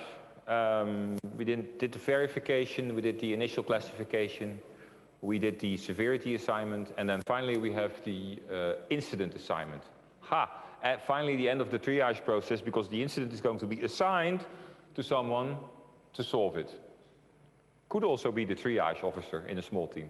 But somebody now is finally going to solve it. So how do you assign an incident? Well, again, if you are a small team, you probably don't have much choice. You're going to do it yourself, or a colleague sitting next to you is going to do it. If you have a big team, you have specialists. So obviously, then you need to know what the specialists in your team are good at. And if somebody is really good at, I don't know, ransomware, somebody who also knows about cryptography and all these things, then you assign it to the person who's good at ransomware. If it's something like spam, then maybe there's actually other people dealing with that kind of more abuse, with low priority. So the assignment, the triage officer needs to know what are the specialties the team, who can I assign this to, are these people on duty, and preferably you need to be able to do this inside your tool, so that you can assign it to the right person in the tool, and you don't have to walk to the person saying, hey, there's an incident for you, but you just click submit, and then the other person here says, oh, there's an incident for me, how nice, I'm going to start to work on the incident. A última fase da triagem é nós atribuirmos aquele determinado incidente a um especialista para poder fazer o tratamento. Quando temos equipes pequenas, não temos muita margem, normalmente as pessoas que fazem a triagem são as mesmas que resolvem o problema, ou então o colega que está sentado mesmo ao lado. Mas quando temos equipes muito grandes, depois de fazermos o registro de incidente, fazemos a triagem inicial, definimos o nível de severidade e tudo isso, temos que assinar ou atribuir aquele incidente específico a um especialista específico com capacidade de poder resolver. Yes, and some of the roles you see here, well, incident handler is the role, but you can have fire specialist, spam specialist, phishing specialist, DDoS specialist, etc. And there are also other things.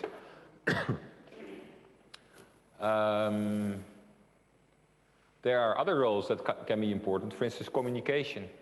And most of that happens when you are dealing with the incident.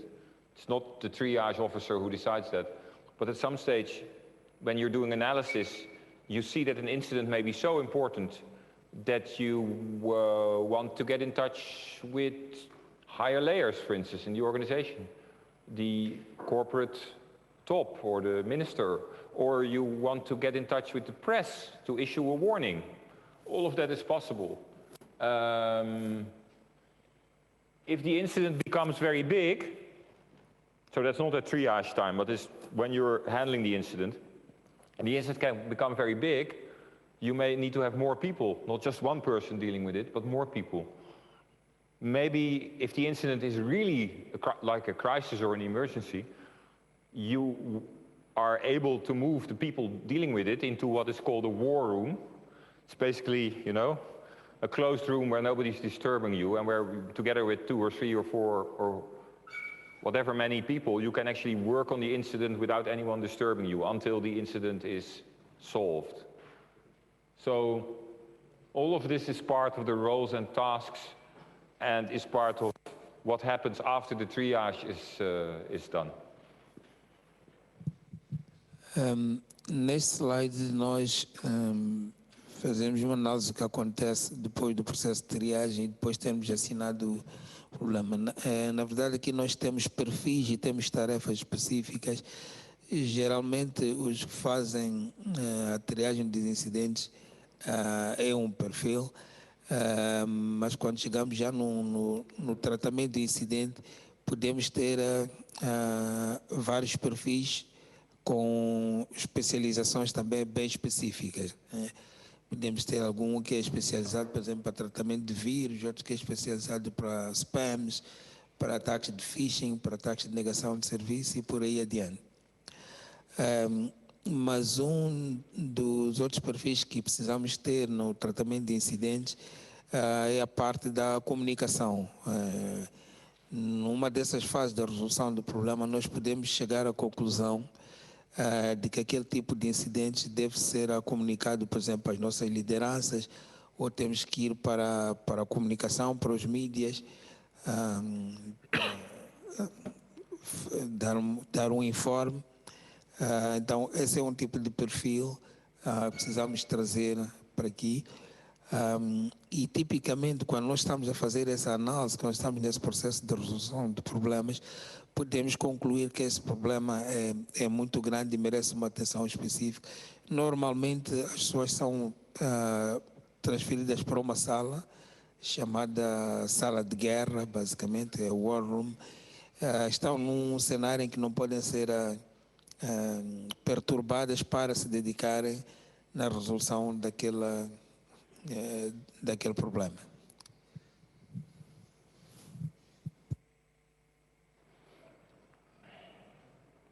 Yes.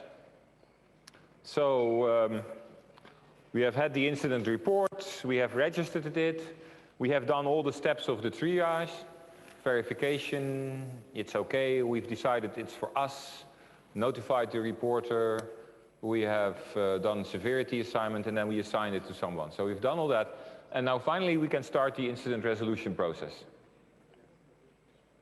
By the way, these steps can go very quickly. From getting an incident report, to registering it, to doing triage, sometimes takes no more than like 10 minutes or so. Especially when it is a simpler case. It can be done quite quickly. And if you have more automation in there, even more quickly. But before we go into incident resolution and talk about that, automation is good, is really helpful, because any routine task that you can automate means that the people doing it have more time. But you probably saw how, well, the triage itself was already quite complicated. There were a lot of factors into play. That's why we need humans to do this work. Because there's a lot of moments where you're thinking like, should I do it this way? Should I do it that way? This is the kind of thing that we humans are actually really good at. And that's why this whole chain is really something where we need well-educated, clever people who know what their team is doing and who know about security problems. You cannot just get somebody fresh from university and say, okay, you're going to do triage. No idea about the kind of that occur yet. They first need to learn that. So the human factor is very important. No processo de resolução do problema, nós temos ali também um ciclo onde fazemos análise de dados, fazemos pesquisas para resolução, definimos a proposta de ações, confirmamos e depois vamos para o processo de erradicação. Isso pode ser feito várias vezes e o que acontece é que nós podemos até automatizar alguns desses processos, mas por vezes precisamos mesmo da intervenção humana para poder fazer essa análise, fazer uma boa triagem e até encontrar mecanismos de solução do problema. Daí que às vezes não basta irmos à universidade e contratarmos alguém e dizer que vais fazer triagem. É preciso que essa pessoa seja de certa forma experimentada. So, and like I said, now we are at the main step over here. You're at the main step. Don? Yes? The timekeeper here is giving me an indication that we have 10 minutes for the break. I know. And we should allow for Q&As. Just a second then. Okay. Let me finish my sentence first. This is the core process. And that was the input. Here's the core process, and there's the aftermath. And the core process is a cycle. That's very important. We'll finish with this slide and then do Q&A. Because the cycle is essentially here. This is incident resolution, data analysis, resolution research, action proposed, action performed, eradication and recovery. And then you see, have we solved the problem? And you go back to analysis, so it's a cycle. And how many times? Well, as many times as needed to solve the problem. And only once you have solved the problem, you can go to the closing of the incident. But this is the most important cycle over here of solving the incident, where you make this cycle as many times as needed to solve the incident, and you see that eradication and recovery works, and only then you can go to closing of the incident. So this is the core business of the process. And I think that's a good one to go into the break. So let's do Q&A. Well, first translate. Portanto, este passo é o passo principal neste processo todo, em que nós, é o processo de resolução do problema, que é um ciclo. Começamos desde a análise de dados, pesquisa para resolução, proposta de ações, confirmação, o processo de erradicação, e depois vamos ver se o problema foi resolvido ou não, e entramos ali num ciclo que pode ser feita tantas vezes quanto forem necessárias para podermos resolver o problema. Ele queria reforçar aqui este processo em particular, antes de irmos para a sessão de perguntas e respostas. Tendo dito isto, está aberta a sessão de perguntas e respostas para aqui, para a sala e, obviamente, para os que nos acompanham a partir das plataformas eletrónicas.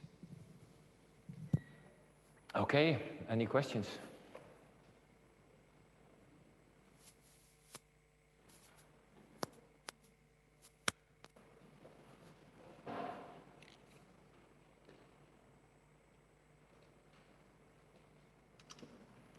Not quite on yet.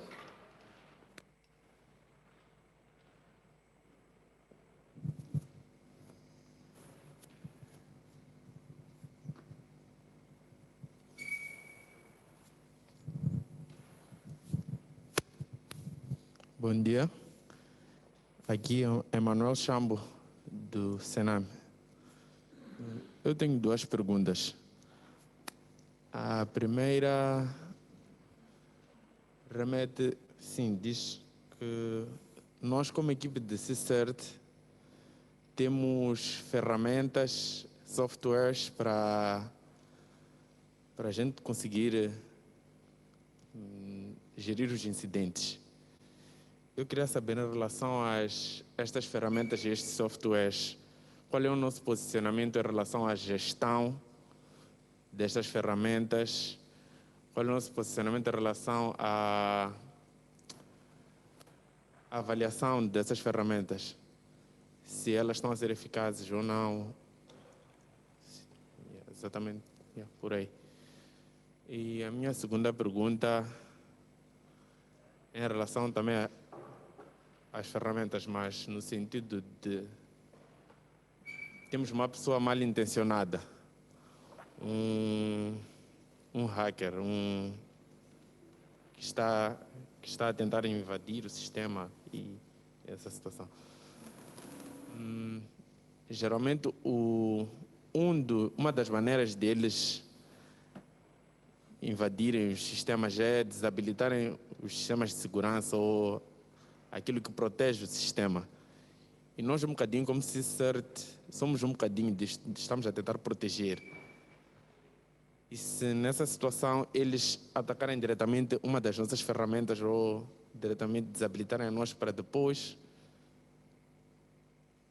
irem visar o alvo, né, que estão a tentar atacar para nós, como uma das ferramentas de prevenção de incidente, estamos um bocadinho bloqueados ou atrasados até resolver esse problema e eles assim ganham um bocadinho de tempo. São essas duas perguntas.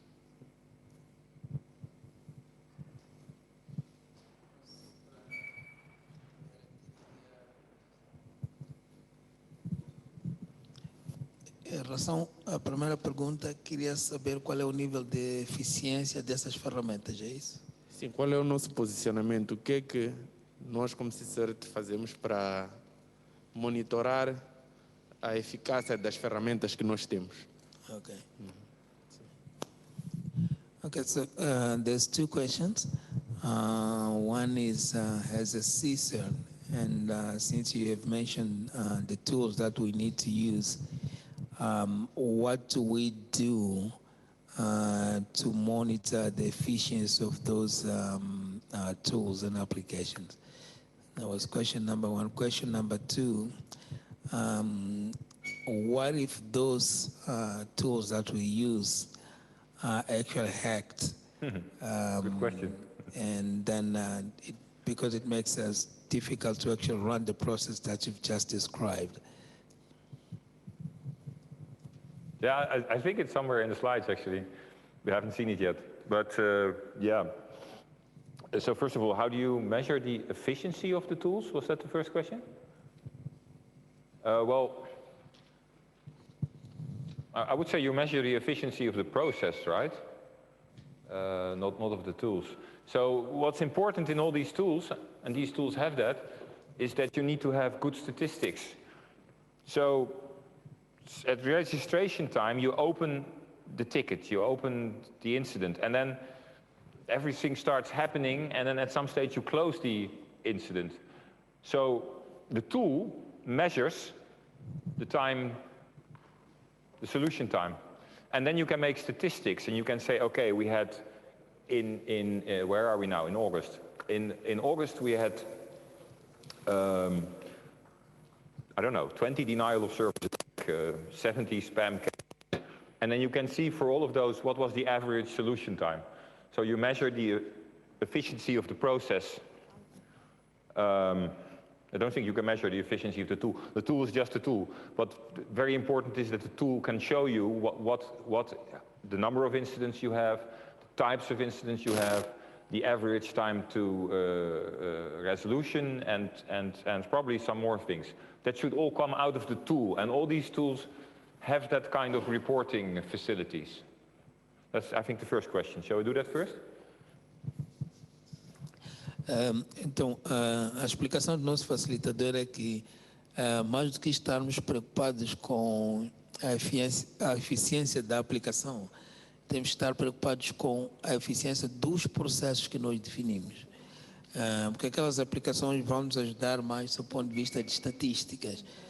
Por exemplo, se nós temos o processo, há um incidente que acontece e temos aquelas fases todas, depois a aplicação vai nos dizer quantos incidentes nós conseguimos resolver, qual foi o tempo que nós levamos para resolver o incidente. Não são mais questões estatísticas, mas para a resolução do incidente como tal, o que nos deve preocupar mais é o processo, se esse processo de facto é funcional, se traz resultados ou não. Second question, what if your tools get attacked? That's a nasty case, and of course it can happen. So first of all, you need to choose good tools, like the ones I talked about, and you need to install them in a good way. So you need qualified staff you need to have an operating system that is up to date and all the usual things. But then still things can happen. And basically we here have the internet, and here you have your trouble ticket system, OTRS, RTIR, the Hive, whatever it is. And you have people working with it, and people installing it, people working with it. And so the better a job you do, the more sure you are that your system doesn't get hacked. However, can it still get hacked? Well, yes. I mean, we all know that 0 days, whatever. The question is if your CSIRT is interesting enough to hack, of course. But suppose your CSIRT is hugely important. I'll give you the example of what's the name? ANSI, I think, yes. So ANSI is the French ministry that, or whatever it is, agency that runs the national CERT of the country of France. And the French are quite serious about the security of their national team. And they do have a lot of money and a lot of people, so that helps too. But what they have done is they have some internet-facing systems, and then they have an air gap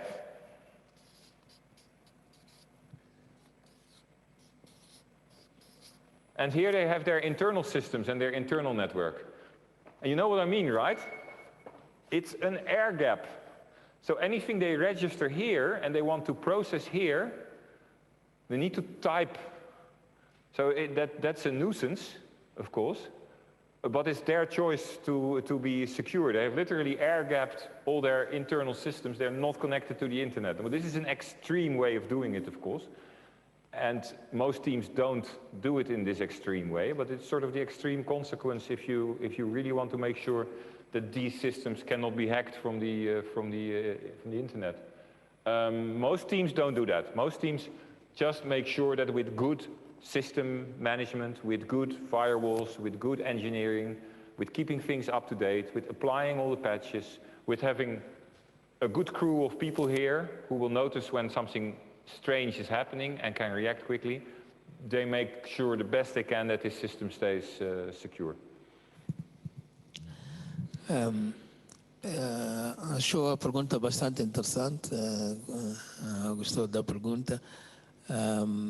É algo que sim pode acontecer, e a primeira sugestão é que o que temos que tentar fazer é criarmos mecanismos de proteção muito bons para podermos proteger aquelas ferramentas desde fazer o patching dos sistemas operativos, colocar ali firewalls, colocar pessoas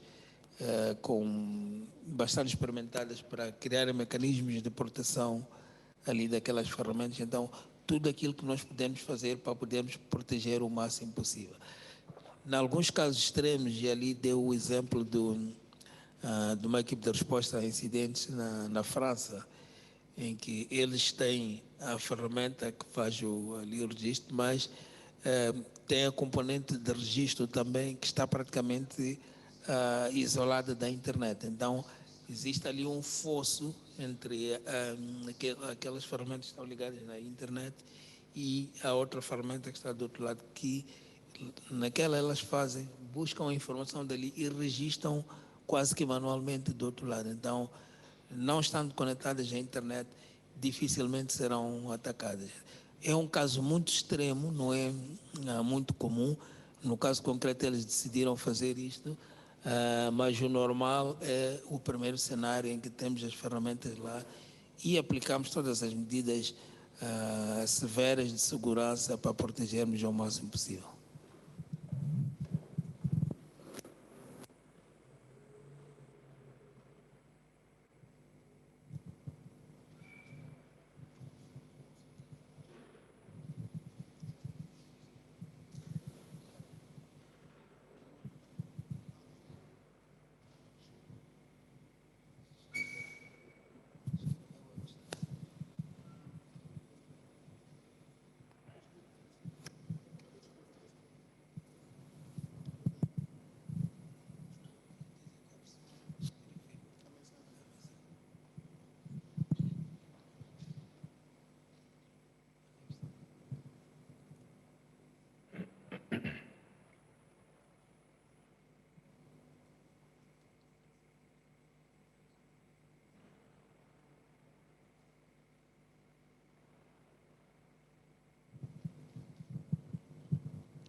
Nós temos uma pergunta aqui online que iria pedir o senhor até para clarificar um pouco mais, porque diz que em relação à primeira pergunta, o senhor Silvio de Jesus, em relação à primeira pergunta, se o processo não for funcional, o que o grupo de CSIRTs deve fazer e qual deve ser o seu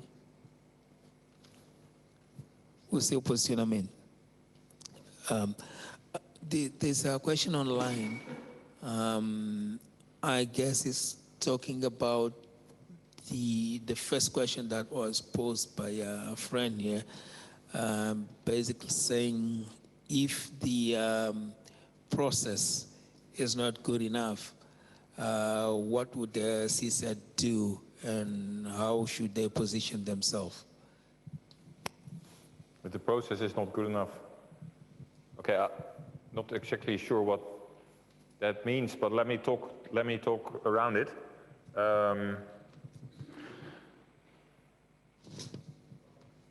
Yes. I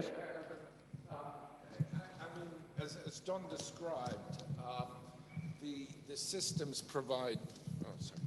As Don described, the systems and the examples that we've given provide statistics and detail as to the performance of the CSIRT.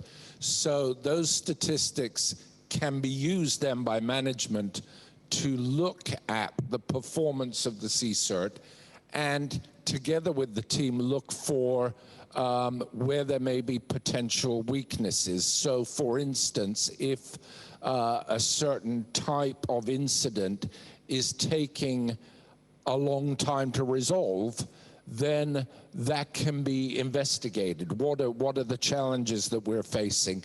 Is it that we don't have enough resources for that type of issue, or is there something else that we can adjust to improve our performance as a whole? So, as Don described, the statistics, in a way, from these systems help inform how a CSIRT might need to modify its capacities, maybe add resources in one place, and maybe, you know, de-emphasize resources in another based on the performance and statistics. Yeah, I have another answer as well, but please go ahead first for translation. Então, Sr. Silvio, a proposta que temos aqui é que se aferimos que esses processos não são bons o suficientes, estas ferramentas também nos podem ajudar. Os dados estatísticos que já foram aqui mencionados podem nos ajudar a identificar onde é que está o problema. Pode ser que, por exemplo, se os dados estatísticos nos dizem que para resolvermos um determinado tipo de incidentes estamos a levar mais tempo do que era suposto, então esse dado estatístico leva-nos a fazer uma reflexão sobre quais são as reais causas. Pode ser que não tenhamos pessoal suficiente dentro de uma determinada unidade, ou se calhar os seus conhecimentos não são suficientes, e aí refazemos o processo, ou então temos que alocar mais pessoas, ou em alguns casos até remover, e redefinimos o processo. Então, esses dados estatísticos têm que nos ajudar a ver onde é que este processo efetivamente está a falhar e o que é que podemos fazer para melhorar. So my extra answer is the process that is here, right, of the incident resolution, especially, it can be too complicated and it can be too simple. So, if it's too simple, then maybe that was what the question also was about, the online question. If it's too simple, then you don't learn a lot. Then you also don't learn a lot from the statistics that Nick was referring to. Because then it's just, you know, it's opened and we do something and we close it, and that's sort of all there is to it. That's the one, if it's too simple. If it's too complicated, if the process has a million steps and communications and escalations, then everyone goes crazy, and the problem is that cybersecurity incidents are not standard incidents. So there is not one standard incident that always needs to be handled in the same exact way. So the process needs to be somewhere in between too simple and too complex. It needs to have the right amount of steps so that you can optimize based on the statistics. And to find the right middle takes a little bit of experience, but the best thing to do is probably to look at examples of these processes and then adapt them for your own use. And another useful advice is if you have a team of people who already do incident response, so like you have 3, 4, 5 people who do that kind of work, then put them together in a room and ask them to draw up the process. You will actually find that they all do it a little different. And if you put them together and you ask them how should the process work, they will come up with something that actually has the right amount of detail inside. So that's my addition to the question.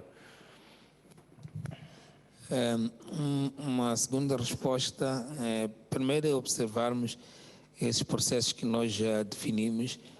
E como já foi dito aqui antes, temos que tentar mantê-los o mais simples possível, porque às vezes temos processos bastante complicados que depois só nos atrapalham no processo de resolução do problema, mas também quando são simples demais também pode não ser bastante efetivo. Então temos que encontrar um balanço desses processos e tentarmos garantir de que eles são efetivamente funcionais. A outra alternativa é chegarmos à conclusão de que esses processos não funcionam.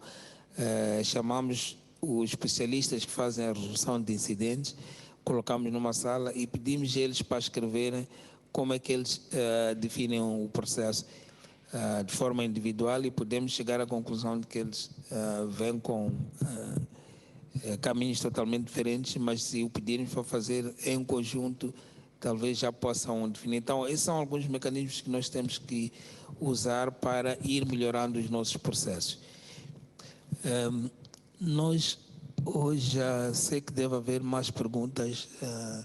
Tenho a indicação que temos uma pergunta também online, mas hoje temos que tentar ser um pouco rígidos no horário, porque teremos a sessão de encerramento e vem cá um representante do Sua Excelência, o Ministro, para fazer o discurso de encerramento. Então, temos que tentar nos manter dentro do tempo que nós estabelecemos. Então, iríamos cortar a sessão de perguntas e respostas agora para irmos ao pequeno almoço. De toda maneira, podem colocar as questões online, elas serão registradas e vamos responder oportunamente. Com isso, penso que podemos ir para o pequeno almoço. Break? Yeah, we go for break. I was just telling them that unfortunately we have to be very strict on time since we have the representative from the minister coming to do the closing remarks. We need to make sure that we finish in time. So for those who have questions, they can still log their questions online. We'll note them down and respond to them occasionally. Okay. Enjoy the break.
Saiu um pouco, 10 minutos.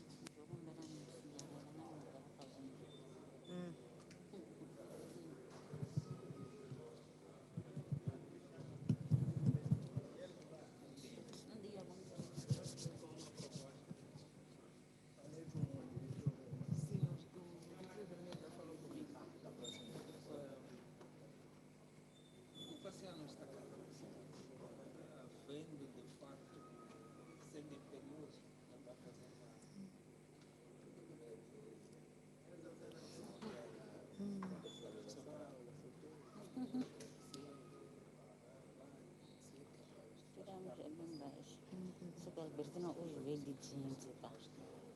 Quando eles vão ver, toda pimpinha. Onde veio do quê? Estudos, Não, eu adoro capulão. Gosto muito dessas coisas. As cores.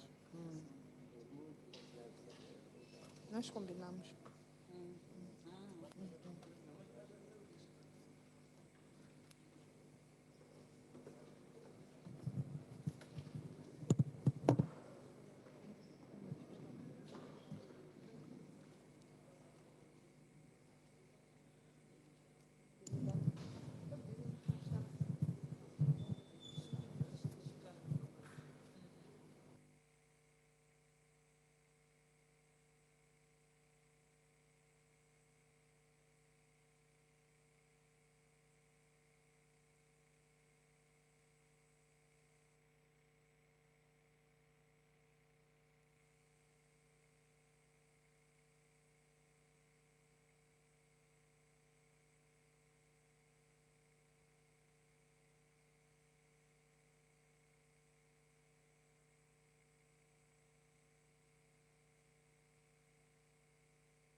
Muito bom dia. Vamos prosseguir com a nossa ação de formação. Don, the floor is yours. Thank you. So, remember we're back at the core business of solving an incident, and it's this cycle, and we're now going to dive into it.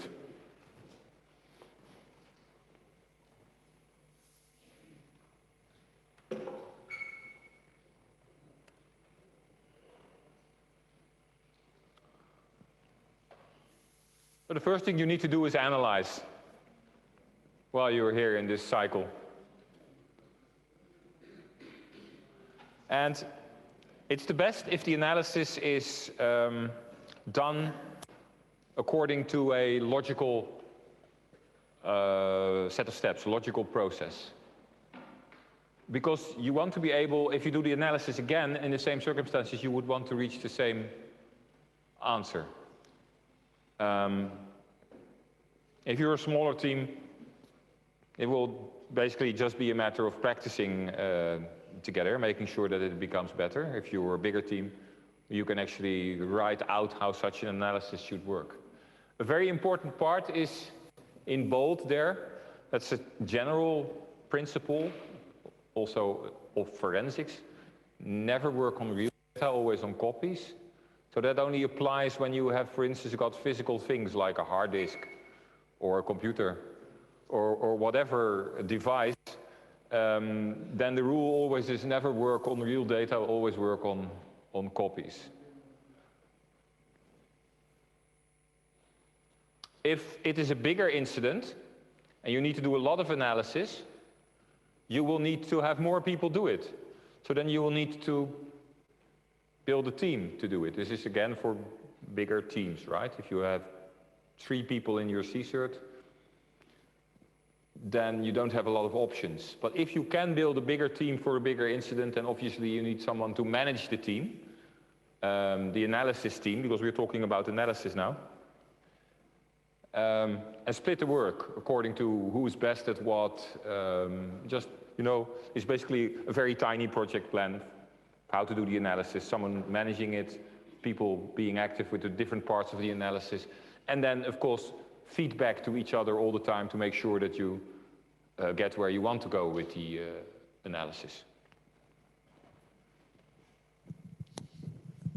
Sorry, Don, there was a small discussion here and then I sort of lost you a little bit there, so if you can well, basically, summarize. Basically, the most important is the formal process, so that's the first few bullets. That you need, if you're a bigger team, you need a process to do the analysis so that you make sure that you do it the same every time. If you're a smaller team, you don't have much choice because you only have a few people to do the work. And the second one is that if it's a big incident and you have enough people, you need to make a little project plan for the analysis. So somebody leading it and people doing the work, making sure that you have got enough feedback so that the analysis is successful. That was the essence. Basicamente aqui em caso de incidentes nós precisamos ter um processo formal e a maneira como esse processo é conduzido depende muito dos recursos que nós temos e obviamente teremos que documentar, mas a essência aqui é que temos que evitar trabalhar sobre dados reais e sempre temos que trabalhar nas cópias que nós temos. O outro aspecto é que se a equipe for pequena, mais uma vez não temos muitas alternativas, basicamente acabamos todos fazendo a mesma coisa, mas no caso em que temos equipes grandes, nós temos que ter tarefas bem delineadas e provavelmente teremos um responsável pela equipe que vai tratar da gestão de todo o processo. So that's the data analysis. And then we go on to the resolution research. Because first you analyze, and then you actually, when you're analyzing, you want to go towards a resolution. And there you come back to not only knowledge and expertise, but also the famous common sense that we've been talking about a lot. You need a lot of common sense. Because as it says here in the middle of the slide, usually the collection of 20 to 30% of the possible information gives you potentially 80% of the answers. And in order to do it that way, you do need expertise, knowledge, and common sense. Because you don't have time here in the analysis and the resolution research to make it into a scientific study. You don't have time to write a thesis or a PhD or whatever. You got to quickly focus on what will help to solve the problem.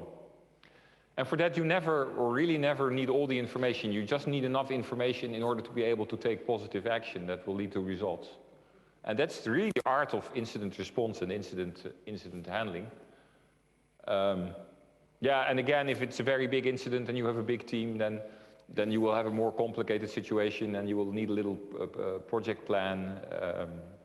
But generally, in most cases, actually, the analysis and the resolution research is done by one person. That's most common in most incidents.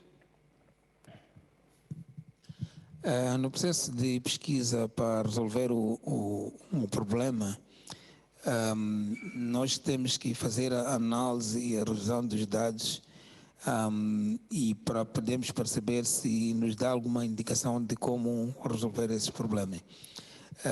Mais uma vez aqui é chamada a atenção de que as pessoas que tipicamente iriam trabalhar nesta área têm que ter algum senso comum para poder encontrar a solução de forma muito rápida e não o método de resolução de problemas que nós vemos geralmente com os cientistas ou PhDs que usam um método muito teórico e leva muito tempo.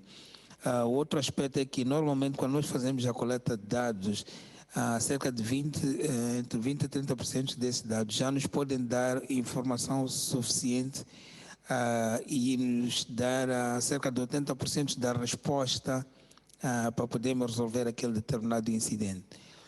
Não precisamos coletar toda a informação para começar a fazer a resolução do problema.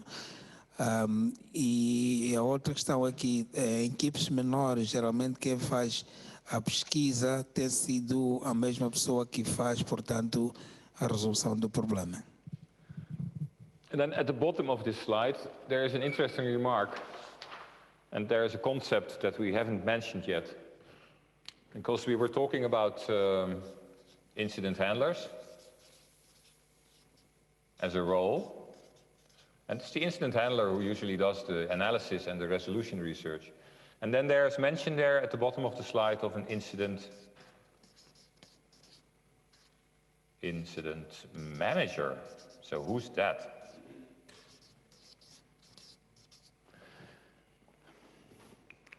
Okay, so again, incident handlers you always have, because those are the people doing the work here, analyzing, resolution research, proposing a solution, etc. In a bigger team, again in a bigger team, not when you have 3 or 4 people, you will have incident handlers and you may also want to have an incident manager. The incident manager is not the team manager. The incident manager is the person responsible not for the content of an incident, but for the process of the incident. The incident manager is responsible for more incidents, could even be all of them at that moment, and needs to make sure that basically they get resolved in a timely fashion. So the incident manager doesn't have to look at the technical details, the incident handler is doing that, but just ask, why are you not done yet with that incident? Answer, it's a very complicated incident and there's a lot of our clients connected. Oh, okay. What can we do to speed it up? So the incident manager has more the process role, whereas the incident handler has the content and the technical role and needs to find the solutions.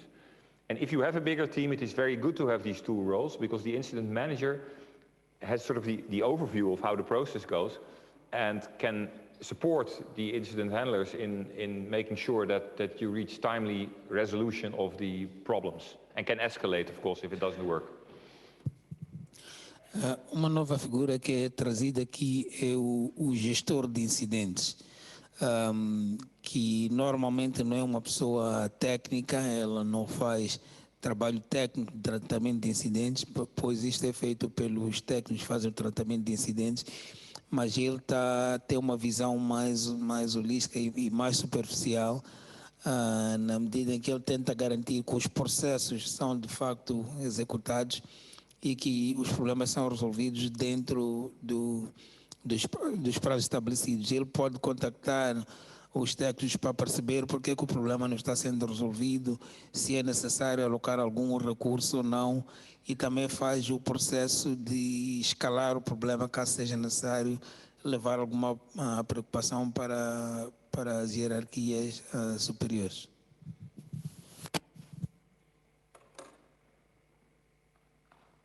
Okay. Analysis, first analysis done, resolution research done. We're going to propose an action as an incident handler. The whole goal, of course, of the action is to make sure that the incident gets solved. But while you propose actions and while actions are being performed along the way, you also need to make sure that you keep on analyzing, unless you're sure that the problem is really solved, of course. So this whole process, as I said, of incident resolution, which is the analysis and the resolution research and proposing an action and then performing an action and then seeing if it works and then going back, is a loop that continues to work. So it's not just simple steps. So analysis needs to continue, because while you are proposing an action and implementing an action, you need to analyze, is it really working? And then sometimes in the middle of the slide, proposed actions must be explained according to the audience. So if the proposed action, for instance, is that some system administrators or network administrators must do an action to solve the problem, then the incident handler needs to communicate that to them. Send them an email, call them, and say, hey, I think I found the issue, and if you do take the following steps, if you implement the following patches or workaround, then I think you will solve the problem, and will you please do that and let me know how it goes? So that takes communication, and it also, again, requires the art of communication so that you can clearly explain to the people who need to take the action what to do, and ask them for feedback, and make sure you get the feedback back. I think that mostly covers the slide, yes. Quando nós estamos no processo de resolução, depois há uma proposta de ações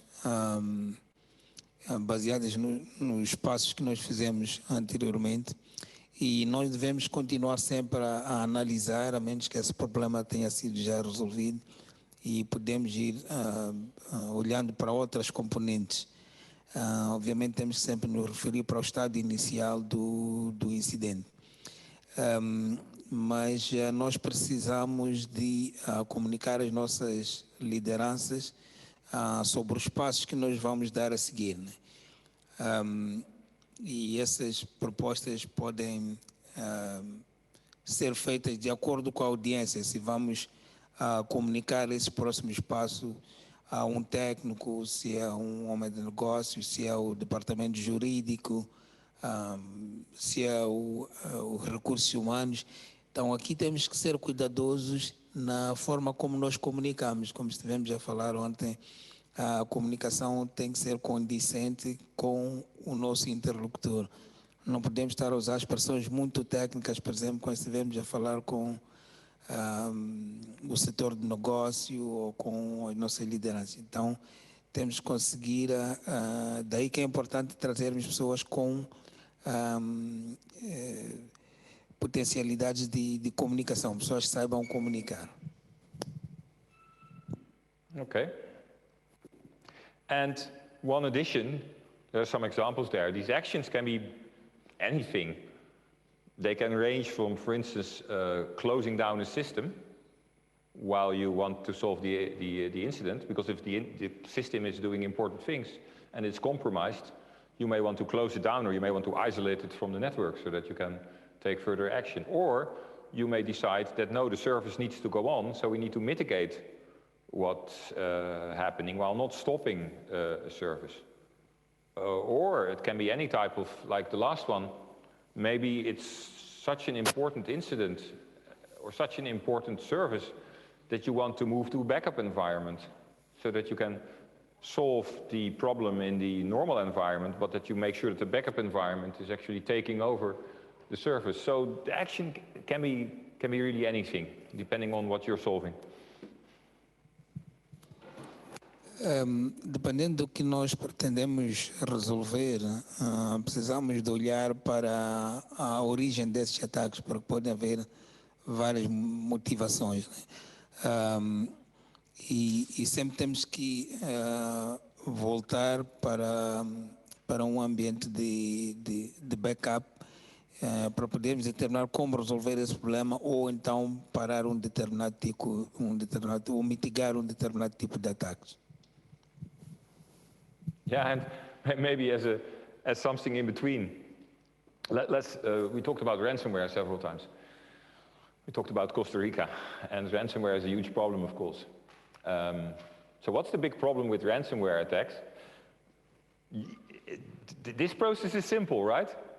Because you very quickly find that, oh, our systems are encrypted. Pretty easy analysis. And now what are you going to do? It's strong cryptography. We can't break it. So what are we going to do? Then very quickly, of course, the solution is, oh, we'll look at the backup. And then you find that the backup, or most of the backups are online, and they're also encrypted. Oh, okay, well now. Oh, do we have an offline backup? Well, an offsite, preferably. But anyway, an offline backup, which may not be compromised. Well, there's actually a lot of organizations that don't have offline or offsite backups. And then there are even also a lot of organizations who do have them, but when they actually try to use them, they don't work because they've never been tested.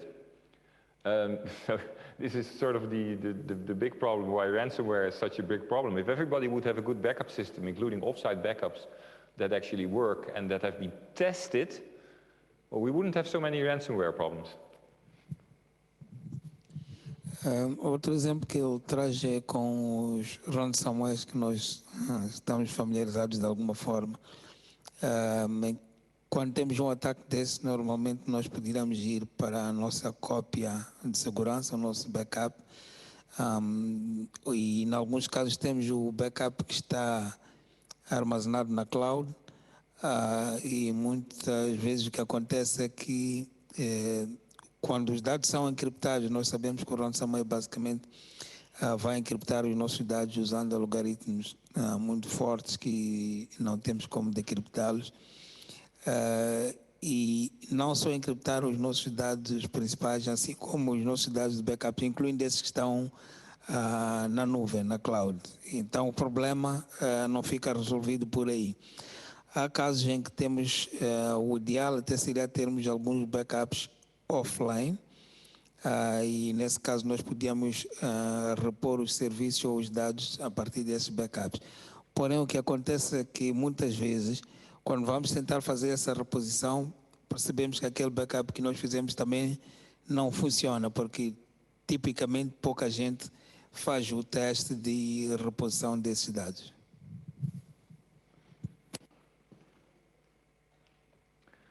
So next, of course, is to perform the action.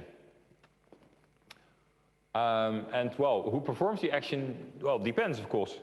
Maybe it is the team, the CSIRT itself, but very often it's system administrators, network administrators in your own organization or in another organization. If you take the example of a national CSIRT, they will take all the steps, incident report, triage, etc., analysis, action proposed. And then the national team usually doesn't perform the action because they are a coordinating team. So they send it maybe to some of you, for instance, saying, hey, we found this problem and you seem to be affected. Can you please take the following action to solve this problem and then let us know the outcome. So important is that you always get feedback. Someone does an action or more people do actions and you always need to ask them, please tell me what the result is. Because otherwise you cannot continue your solution, your resolution loop, and you cannot close the incident. E depois de identificarmos ações que devem ser implementadas para a resolução do problema, nós aqui temos que identificar quem vai implementar. Pode ser a nossa equipe técnica, ou uma entidade subcontratada para poder fazer a implementação.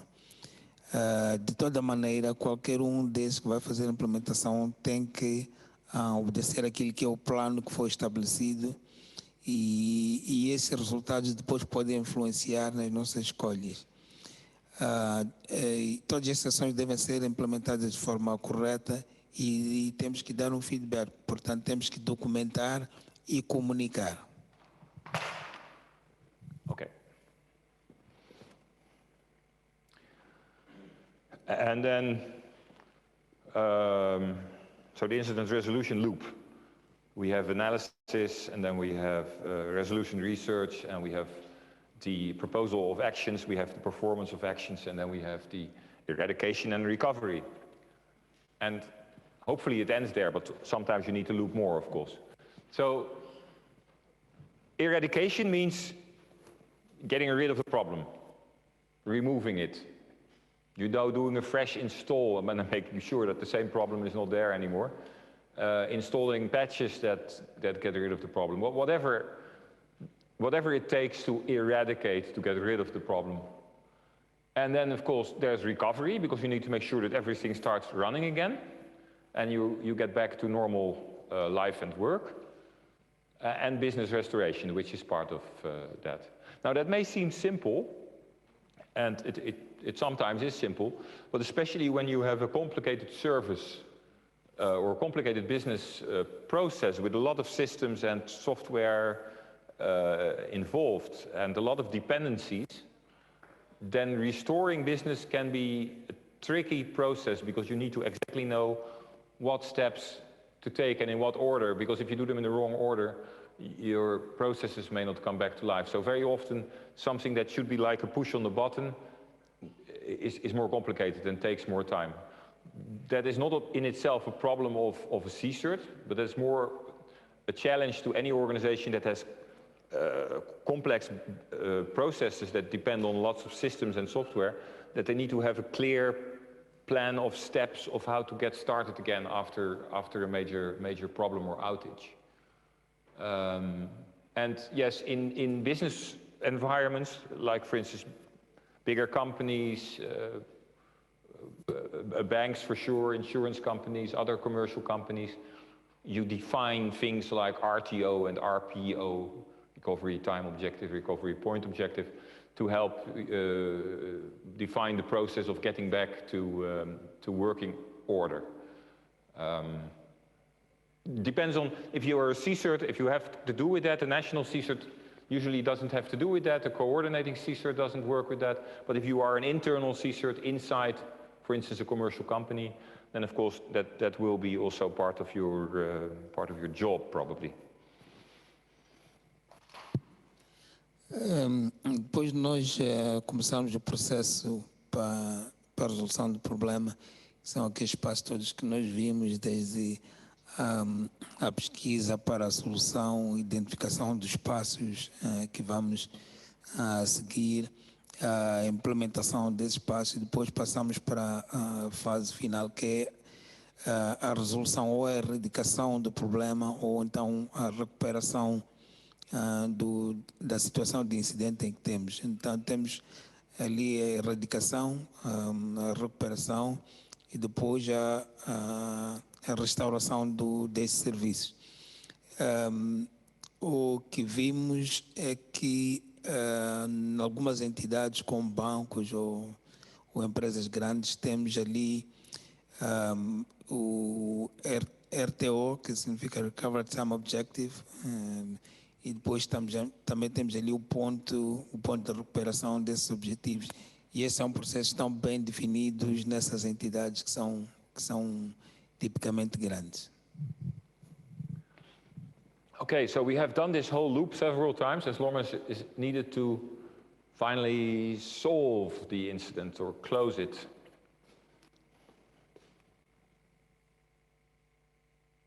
And, oh yeah, there's an in-between slide here. While you are in this loop before closing the incident, that's the next slide, There is an advice here on this slide which is called what's the name? The 10 for 10. 10 seconds for 10 minutes, or 10 for 10. It comes from the medical world.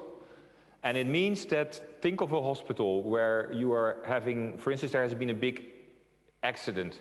And a lot of people are in the hospital that need surgery and other care.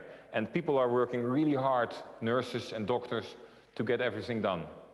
And everybody is rushing everywhere, and people are not taking the time to stop and think. And that's what this is about. The 10 for 10 is that every 10 minutes of hard work, you need to take at least 10 seconds, just 10 seconds of stop. Are we doing the right things? What are the priorities? Are we not forgetting something? Just 10 seconds or 20, but a short amount of rest, stop and think. And then you go on with working hard again.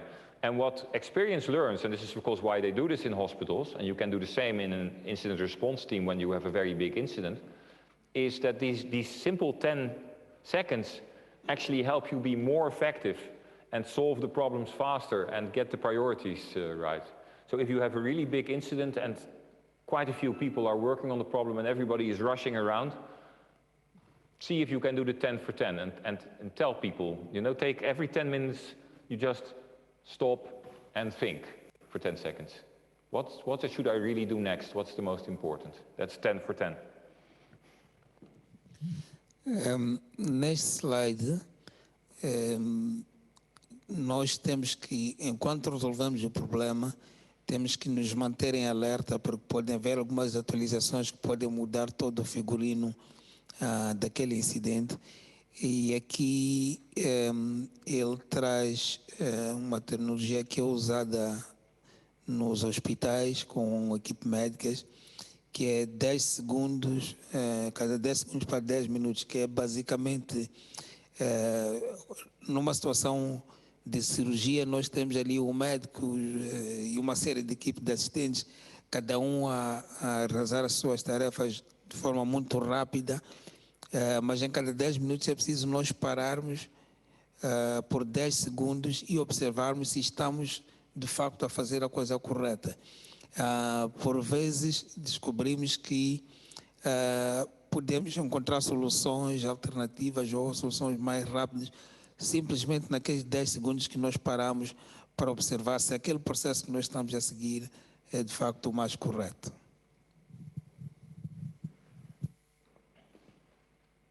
There it is. The incident closing. Finally, we have all taken all the steps from incident report, triage, doing all the analysis and resolution, and we've decided that we have taken enough successful actions, eradication, recovery, and we can close the incident. So it's no longer an issue, but it's pretty important who actually decides that the incident is closed. So you need to know who does that. Is it the incident handler? Is it the incident manager if you have that role as well? It needs to be clear. What are the criteria to do so? Yeah, it needs to be solved, but what does that mean? You need to think about that. What if there is a legal action pending? So maybe you've called the police and said, hey, can you help us? Now, police cases usually take long, but maybe you have already closed the incident because you've solved it, eradication and recovery has worked, but the legal case will still be open. Does that mean the incident stays open or not? This is something you need to decide for yourself. Another one, the last one, if to solve the incident, you change things technically, for instance, filtering or sensors, or are you going to leave it that way, or are you going to set them back to normal, or are you going to put them in an improved mode? This is also something that you cannot just close the incident before you actually tackle those issues, because otherwise you leave open ends. And for instance, if you change the firewall rules, then either you change them back, or you make sure that you update the definition of the firewall rules, so that whatever change has been made can remain that way, and only then can you close the incident. Outro fator não menos importante quando vamos fechar o incidente, nós temos que observar se não temos outros fatores que deixamos para trás. Temos que ver quem efetivamente tem o poder de poder dar aquele incidente como fechado. Será a pessoa que faz o tratamento de incidentes, é o gestor de incidentes? Temos que ter isso muito bem claro. Quais são os critérios que nós vamos usar para o fazer? Será que há alguns aspectos legais que eventualmente não foram tratados ou que temos que levar em consideração após tratarmos um incidente? Vamos pensar. O outro facto é que às vezes para resolvermos o problema nós podemos mexer em algumas regras do firewall, fazemos algumas alterações, depois temos que fazer uma análise depois de resolvermos o incidente. Aquelas regras que nós alteramos, deixamos ficar assim como estão, qual é o processo que nós vamos usar, ou teremos que fazer uma reconfiguração. Então temos que fazer essa análise toda. Não basta pura e simplesmente resolvermos o problema, dizer que o incidente está fechado. Okay, but as you see, we are here, we still have some things ahead. So what should we still do while we have closed the incident? Let's see. We talked about this. Okay. Oh, this one I do need to mention. So part of the incident closing, you also need to wonder if the incident is closed for the victim. Maybe the person who was reporting the incident, or maybe one of your constituents, or somebody in your company, organization, or network, or country who was affected. Is their business back to usual? Do they know what to do if the same incident happens again? Do they know who to contact if the same incident or another one happens again? And have they actually received a notification of the closure? So all of that is what makes something finalized for the victim, or the people who were basically involved in the incident. That's all part of the incident closing.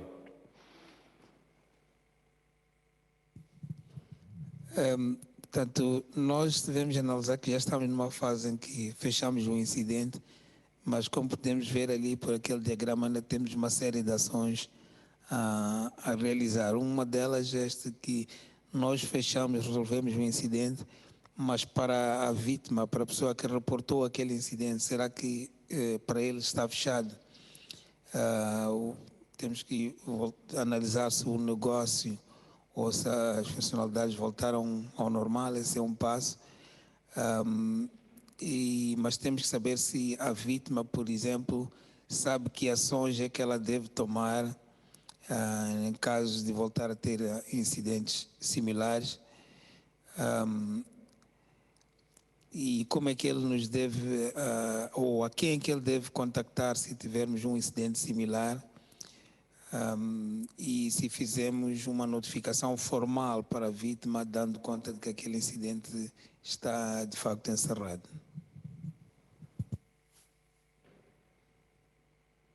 And here you then have the last steps, which are basically these, and that is do the final classification,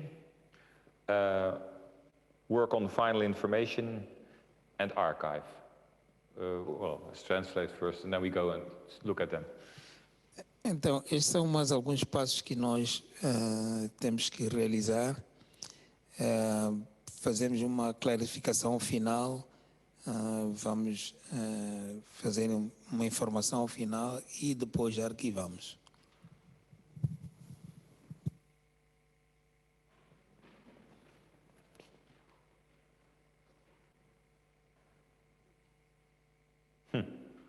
The order is wrong. I will make it right for you. Final classification. So we are over here, because that was the whole resolution process, and now we are closing the incident. And we have a final classification, which we do. Why is that? Well, remember that when we were here at the triage time, we were doing an initial classification. Like, for instance, we think it's DDoS. But when we come here, we've done all the work, we see that it was not just the DDoS, but there were some other things involved. And maybe it was actually, for instance, I don't know, an APT. So different kind of, well, that involves actually a lot of things. But main thing is we can change our mind about the classification of the incident. And because you want to use this database, which the trouble ticket system also is, it's a database of information. You want this information here and classification to be as correct as possible, because you need that for your reporting, you need that for your statistics, you need that for lessons learned. So that's why at the end you always think, were we right at the beginning? Yes, fine. No? Okay, then we change the classification of the incident. So that's final classification. Yes. One important warning there, I think I've said this many times, keep it simple, right? So this is also the reason that you need to keep an incident classification simple. For instance, the ENISA one is pretty simple. If you go and make if you go and make hundreds of categories and subcategories, then when you're here, you're thinking like, oh, is it 1.2.B or is it 1.2.C? And you're going to waste a lot of time on very minute differences between the categories you've defined, which is not interesting. And also, if you want to base statistics on it, you want to have reporting on, say, 10 or 20 types of incidents, not on 200. Suppose you go to the minister and you give the minister, like, you know, here's our report on 200 types of incidents, 0.1% of what? And the minister is like, what? Can't base my policies on this, so keep it simple. And then also you don't have to waste a lot of time on initial and final classification, because it will in most cases be pretty clear.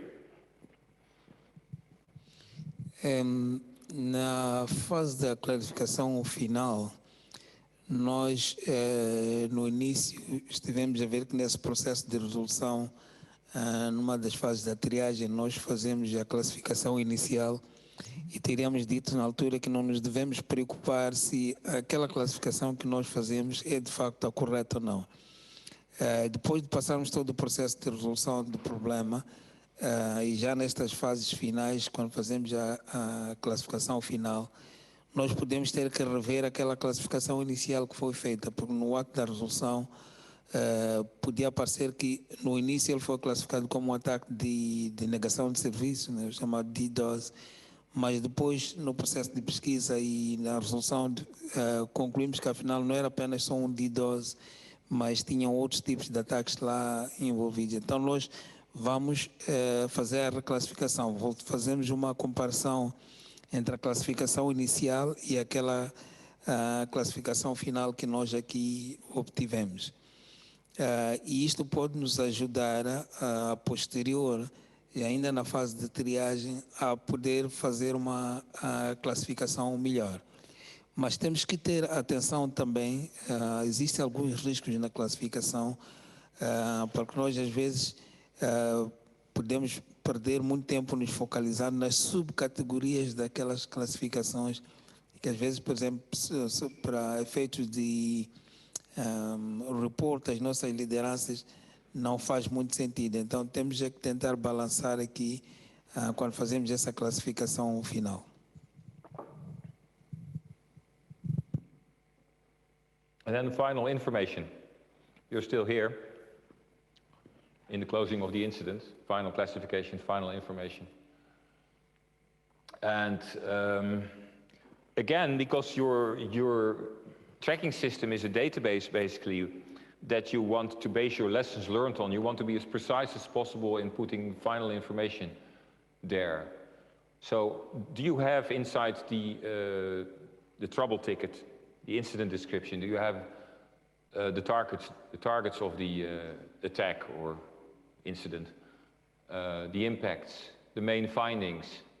Well, I'm not going to read all of them, but basically all the things you learned, all the things that are relevant for this specific incident, who were involved, what did we learn, what solutions did we find, what new methods did we use? What recommendations are there? And all of this is important to have here in the final information. And if this was a very big incident with more people involved, you will probably want to quickly have a short meeting and sit around the table so that everybody can say, this is the most important thing that needs to be in the final information. And you can still do a post-mortem later, we'll come to that. That's more or less the last step. Yeah, and I think we have the essence of the slide here. So final information is actually important. Depois temos a informação final e que nós temos que anunciar e temos que ver que aspectos é que nós precisamos trazer para esta informação. E ali temos alguns exemplos, por exemplo, temos que dizer quais eram os alvos daquele ataque, quais eram os impactos, qual foi ou seria o impacto real ou potencial, qual é o estado atual, o que é que nós descobrimos com aquele ataque no processo de resolução, e um sumário das coisas que foram encontradas e do trabalho que nós realizamos, qual foi o nível de entendimento e complexidade do ataque, e quais são as novas análises que nós fizemos sobre a segurança. Depois, obviamente, vamos ter as recomendações, os passos seguintes, e nós temos que depois ajustar o nosso público-alvo, né, a audiência, para garantirmos que se percebe o nível do incidente e da sua complexidade. Depois, no fim, quem é que vai transmitir essa mensagem? Será a pessoa que resolve o incidente? É o gestor? Então, e também podemos ter vários níveis de explanação desses incidentes, e isso vai, obviamente, condicionar a linguagem que nós vamos usar. And then we archive the incident, which is still part of this step here, right? Closing of the incident. And archiving, well, it is normally already archived within the tool, but then it needs to be accessible for your reporting, for your lessons learned, of course. And let's mention backups again, because this is important information. It is vital information for your team, because your learnings are in there. Your material for reports and statistics are in there. So you need to make sure that you have good online backups, and you need to make sure that you have got good offline and preferably offsite backups. I mean, you really need offsite backups, right? Because if your team is working here and your offline backup is here and this building goes up into fire, then you have nothing anymore. So, of course, you can also use cloud backups, but that's still usually online. So you really need to have a good scenario that goes for all your systems. You need a good backup strategy. And then you need to think of all the things that can go wrong, including a building that can go on fire or is hit by a bomb or whatever. Even I, as a person who has a small company, even I have off-site backups in a location some distance away. See, yeah, a security breach of the archives is an incident in itself, of course, because there's a lot of valuable, very valuable information in your archive. So if somebody compromises that, if your tool is attacked or your systems are attacked, your storage is attacked, that in itself is already an incident as well. Yes. E depois temos a fase do arquivo em que nós vamos arquivar todas aquelas descobertas e o que nós registramos sobre o incidente. Mas temos que garantir que esse arquivo seja facilmente acessível. De tal forma que se tivermos uma outra ocorrência do incidente, nós podemos aceder àquele arquivo e seguir os passos de uma forma muito fácil para resolvermos o problema.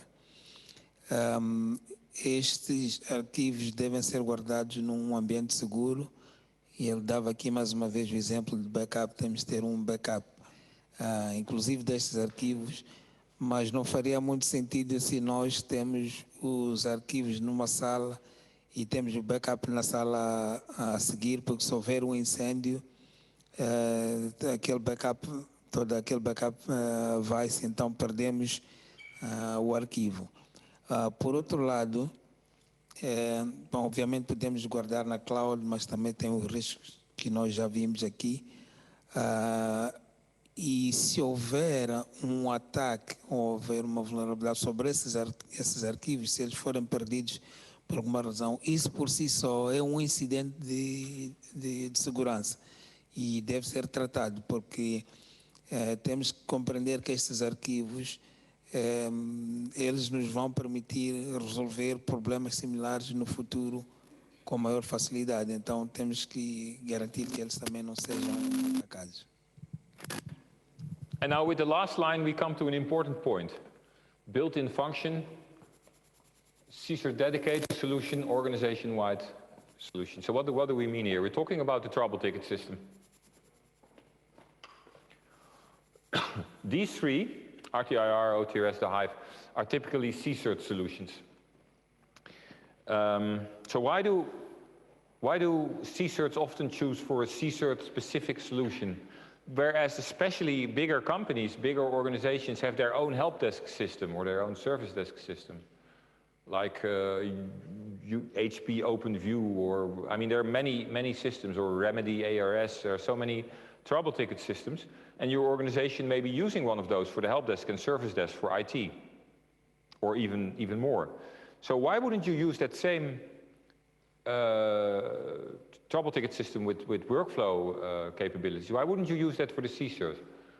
Well, the answer is usually security, because these company-wide systems are usually, first of all, used by a lot of people, a lot of operators, and many of those are not member of the CSIRT, they're not working in security. That's one problem. The other problem is that there's usually no encryption, or basically no encryption. So very often CSIRTs decide that they find the security of the company-wide trouble ticket system not enough for their demands, and then decide to run their own system instead, where they can make sure that they have sufficiently secure software, that they are running on encrypted file systems, and all sorts of measures that you can take in a smaller environment to make sure that your data, with all this sensitive information, because there's potentially a lot of sensitive information in there, is properly secured. So that's why very often there is a choice for a CSIRT dedicated solution instead of an organization-wide solution. And this is something you need to think about for your own situation, how you are going to do that. Aqui nos temas, o último ponto é que nos temas de registro de incidentes, nós temos que tomar uma decisão se usamos empresas grandes. Tipicamente empresas grandes têm um sistema de registro e notificação de incidentes que trata de várias matérias da própria empresa, que pode não ser necessariamente as do CSIRT. O ideal é nós separarmos, em vez de usarmos aquelas soluções que são da empresa, cobrem a empresa na totalidade. Pode ser recomendável que nós tenhamos um sistema de registro e notificação de incidentes, por exemplo, para o setor de TI da empresa, mas também termos um sistema de registro e notificação de incidentes específico para a equipe de resposta a incidentes.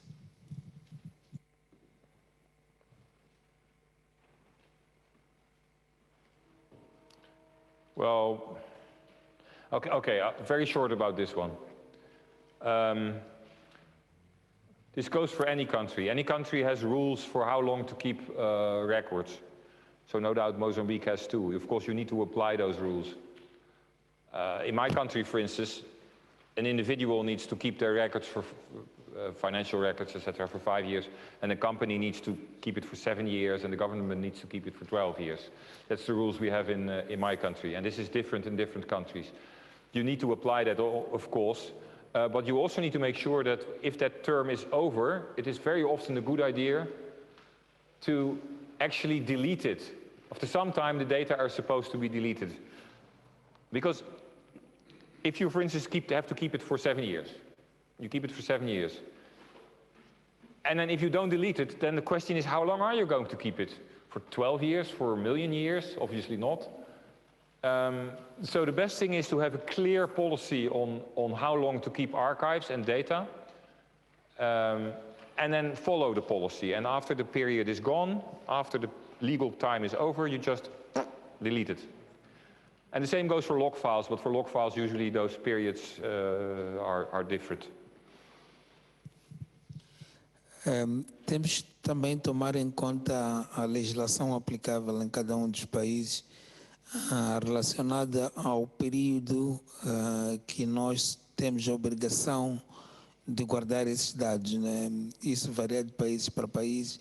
Ele trouxe aqui alguns exemplos, por exemplo, de quanto tempo a pessoa deve manter a informação financeira, no caso dos governos, em quanto tempo é que devem manter essa informação. Então, nós temos que garantir que nós, ao arquivarmos estas evidências desses ataques e o aprendizado todo, temos que obedecer o período que está estipulado por lei.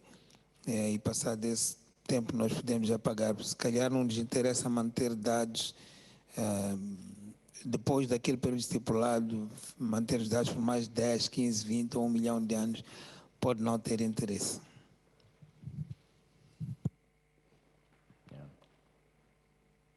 Almost there. So, incident report, registration, triage, resolution process, closing of the incident, final information, final classification, archiving. It's closed, right? The incident is done. And then at some stage, it's a really good idea to do a post-mortem or post-analysis, which you could, for instance, do in your weekly team meeting or at any other time. Because if it's an interesting incident, you want to sit around the table and say, okay, what did we do? How did that go? Okay, we did a lot of things perfectly according to process and it worked well, but there were some things that actually were not so good. We took too much time for the analysis, or we were missing some tools, etc. So you do your post-analysis, and after your post-analysis, and I think we can do these two at the same time, you do your final recommendations. And that's basically the lessons learned. And that needs to go back to your prevention system, your detection, your incident response, your processes, your tools, people who need to take more trainings, you need to hire more people, whatever. I mean, final recommendations based on post-analysis can be anything.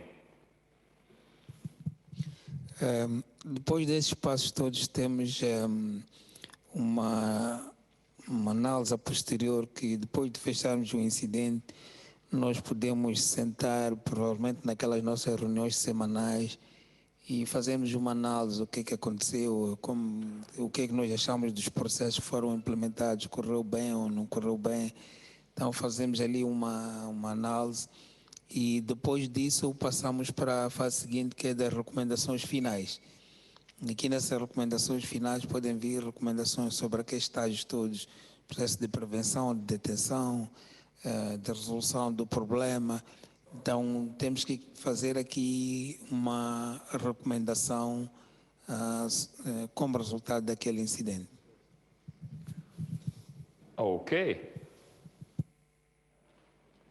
Well, here we are at the end of the process. It's a very logical process. It's a very simple process.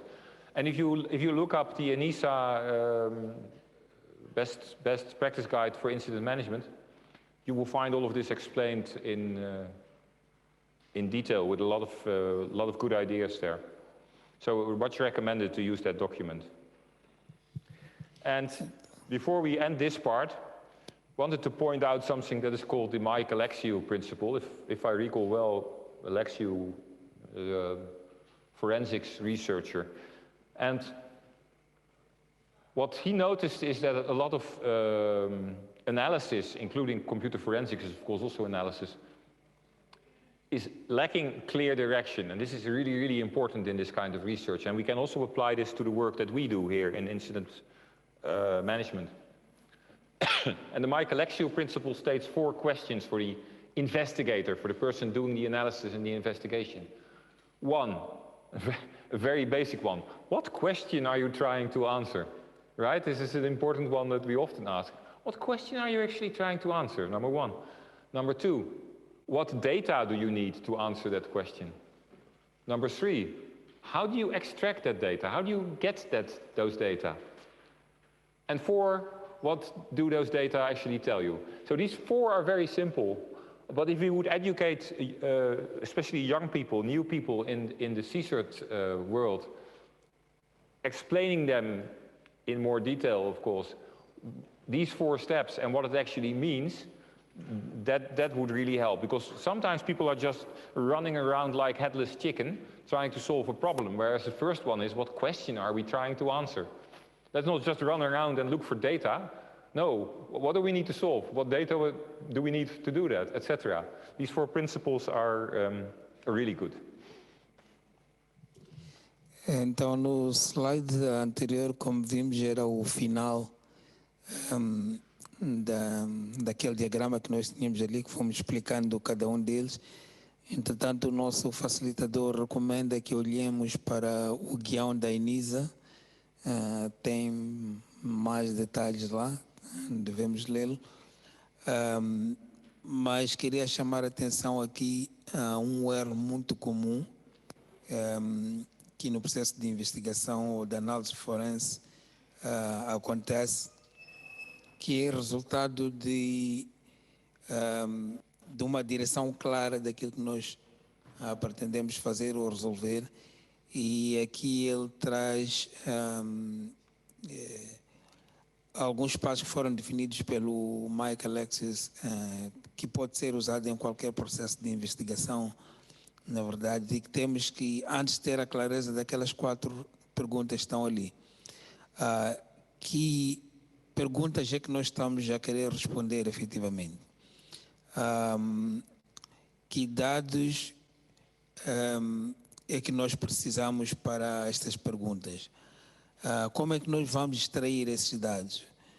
O que é que esses dados nos vão informar na realidade? Então, estas 4 perguntas são bastante importantes para nós conduzirmos o nosso processo de investigação, sob o risco de ficarmos ali aos círculos e sem resolvermos o problema. So, now I'm going to skip some slides because I want to take you to... You will get these slides, by the way. Here we are. Because we need to start working towards a conclusion, and I do want to share these with you because they are fairly simple but very important. And it's about secure communications.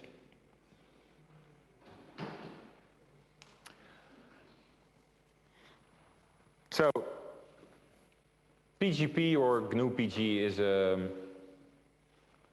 set of software meant to use basically secure email. And if you use PGP in the right way, then when you send email to someone else whose PGP key you have, so normally you will use a PGP in the CSIRT world, in the CSIRT environment, and you have a community, and because you know the people in the community and you have trust relationships with them, you establish contacts and you also exchange keys. And when you do that, you can send email to the other person that is confidential. So nobody can see what's in there because it's secured. The integrity is ensured so that no one can actually tamper with it on the way, because you would notice. And the person receiving it knows that it comes from you, because you have established that trust relationship, including the exchange of PGP keys. So those of you who know it know exactly what I mean. Those of you who don't are wondering, what is this PGP thing? Well, it's basically an asymmetric system of asymmetric encryption.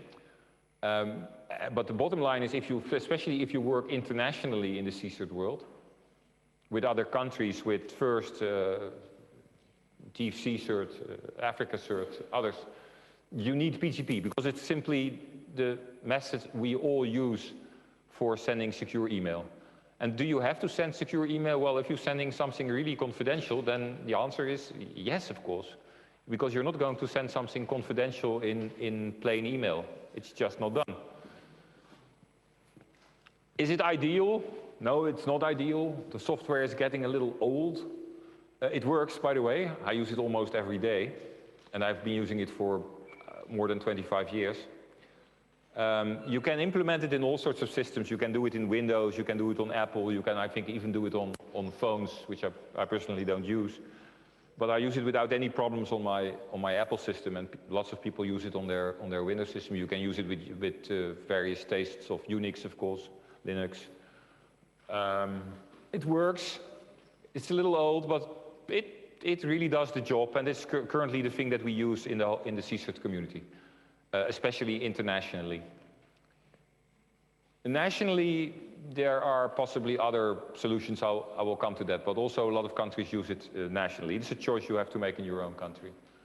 There is, of course, a challenge, but that's a challenge we all have. It's called quantum computing, because all the old forms of cryptography that we have right now will probably become fairly easy to crack if computers become a lot faster, and quantum computers are a lot faster.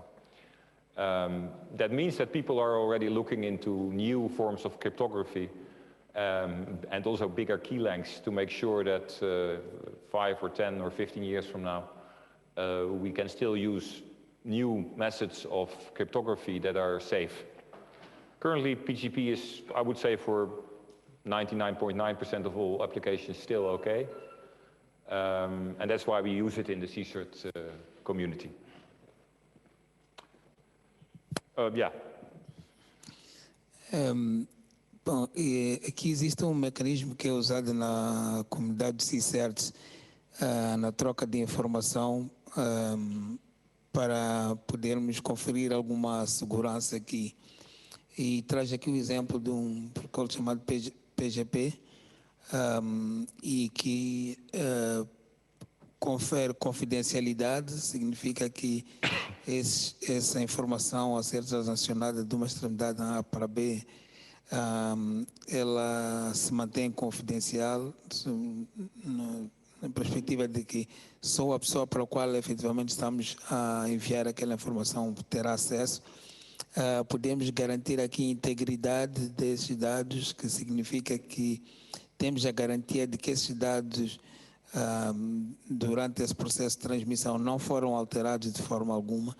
E também podemos ter a prova de que a pessoa que enviou aquele e-mail é, de facto, a pessoa que diz ter enviado o e-mail. Portanto, podemos comprovar isso. E o uso do PGP na comunidade de CSIRTs é crescente. Na rede do FIRST é quase que obrigatório, e em algumas outras redes. De toda maneira, este protocolo já é um pouco antigo, tem algumas, digamos, fragilidades, sobretudo nos desafios que são colocados hoje com a computação quântica. Então, prevê-se que nos próximos tempos a gente consiga usar outros mecanismos de criptografia que sejam mais fortes. Yeah, and one important thing, GNU-PG is open source, right? So you can use this for free. GNU-PGP é open source, então podem usar sem ter que pagar. Okay, next thing. Finally, talking about this TLP thing a few times. Traffic Light Protocol, TLP. So TLP is really used very widely now inside the CSIRT community. And even in other communities, it's starting to be used. It was designed for the CSIRT community. It was invented in the United Kingdom quite some years ago. And at some stage, we started standardizing it inside FIRST. There is inside FIRST a group called a SIG that standardizes TLP. I'm one of the two chairs of the group, so that's why I sort of know the inside of that. And we just came up with a new revision of the TLP standard, which was only published like, I don't know, 2 weeks ago or so, very recently. And that there's some minor changes. And you see the new version here. TLP is meant to be used to spread information to others and then telling them how confidential it is and what they can do with it and what they can't do with it. You can't use government classifications for that, or company like secret, confidential, top secret, because those are different between organizations and countries, and very often you cannot even spread secure things that have that kind of classifications. That's why we invented a system that you can use worldwide, and it is very widely used. Shall we do the introduction first, and then I go into the colors? Aqui na sessão 5 vamos falar sobre protocolo chamado TLP, Traffic Light Protocol. Já tivemos a ocasião de fazer breves menções durante esta formação, que é basicamente protocolo que foi criado na Inglaterra e que hoje começa a ser, já é usado extensivamente no grupo de FIRST. Ele já foi adotado e agora penso que na versão 2, ele conhece a pessoa que inventou e está a trabalhar sobre este protocolo, por isso ele tem alguma informação privilegiada, mas basicamente este protocolo dá-nos a indicação de quando vamos trocar mensagens sobre os níveis de confidencialidade que devemos observar. Certamente que as empresas já têm o seu próprio critério, algumas empresas têm o seu próprio critério de definir o nível de confidencialidade, mas elas variam de empresa para empresa, enquanto que este protocolo vai ser adotado e usado internacionalmente para que nós todos tenhamos a mesma percepção. Então, quando vamos enviar uma mensagem, nós vamos colocar lá qual é que é o TLP que vai ser usado e vai-nos então dar a indicação, mas ele vai daqui adiante passar a explicar cada daquelas cores que estão lá, que são usadas nesse protocolo TLP. Okay, now let's look at the colors. I mean, a normal traffic light has green, amber and red, and this traffic light also has clear. But let's look at it. So the first one is, let's go from bottom to top. Let's look at the most confidential first. TLP red means it is for your eyes and your ears only. It's only for personal use to a set of people, and they are not allowed to share it with anyone. They're not allowed to share it with their colleagues, they're not allowed to share it with their boss, they're not allowed to share it with their partner, not with anyone. So TLP red is for your eyes and ears only. If I use TLP red here and say, hey, I have something really confidential and it's TLP red, then it's only for you. And you're not supposed to talk about it with anyone else. That's TLP red. Shall we do that one first? Então, vamos passar a explicar aquelas cores todas, vamos começar de baixo para cima. O TLP vermelho significa que é apenas para os nossos ouvidos e para os nossos olhos. Portanto, se alguém nos envia uma mensagem ou nos informa alguma coisa e diz que isto é TLP vermelho ou TLP red, então nós estamos proibidos de partilhar aquela informação com qualquer outra pessoa, ainda que seja o nosso diretor ou colega, o que seja. Então, se ela é transmitida num determinado grupo, se, por exemplo, ele estiver a comunicar para nós, dizer, olha, o que eu vou comunicar agora é TLP red, então é apenas para as pessoas que estão dentro desta sala e mais ninguém lá fora. Okay, so that's TLP red. Then we go one up. TLP amber. in-house need-to-know distribution. So in general, TLP Amber is something, if you give information to people TLP Amber, they can use it, they can share it with colleagues on a need-to-know basis. So that's the essential thing, a need-to-know basis. They can share it with colleagues. There are some subtleties, but you can see those on the webpage. I'll refer to that later. But this is basically the essence, need to know, and it's very limited distribution. But you can share it with those colleagues in your organization on a need to know basis. Yes? Então, o TLP Amber, o TLP laranja, se nós recebemos uma informação com aquele tag, então significa que é para ser usado internamente. Podemos partilhar com colegas, mas apenas na base de haver de facto uma necessidade deles saberem sobre aquele tema. Não havendo essa necessidade, então não vamos partilhar, mas ela pode ser partilhada entre colegas. Nesta mesma base da necessidade de saberem. And then we go to TLP Green.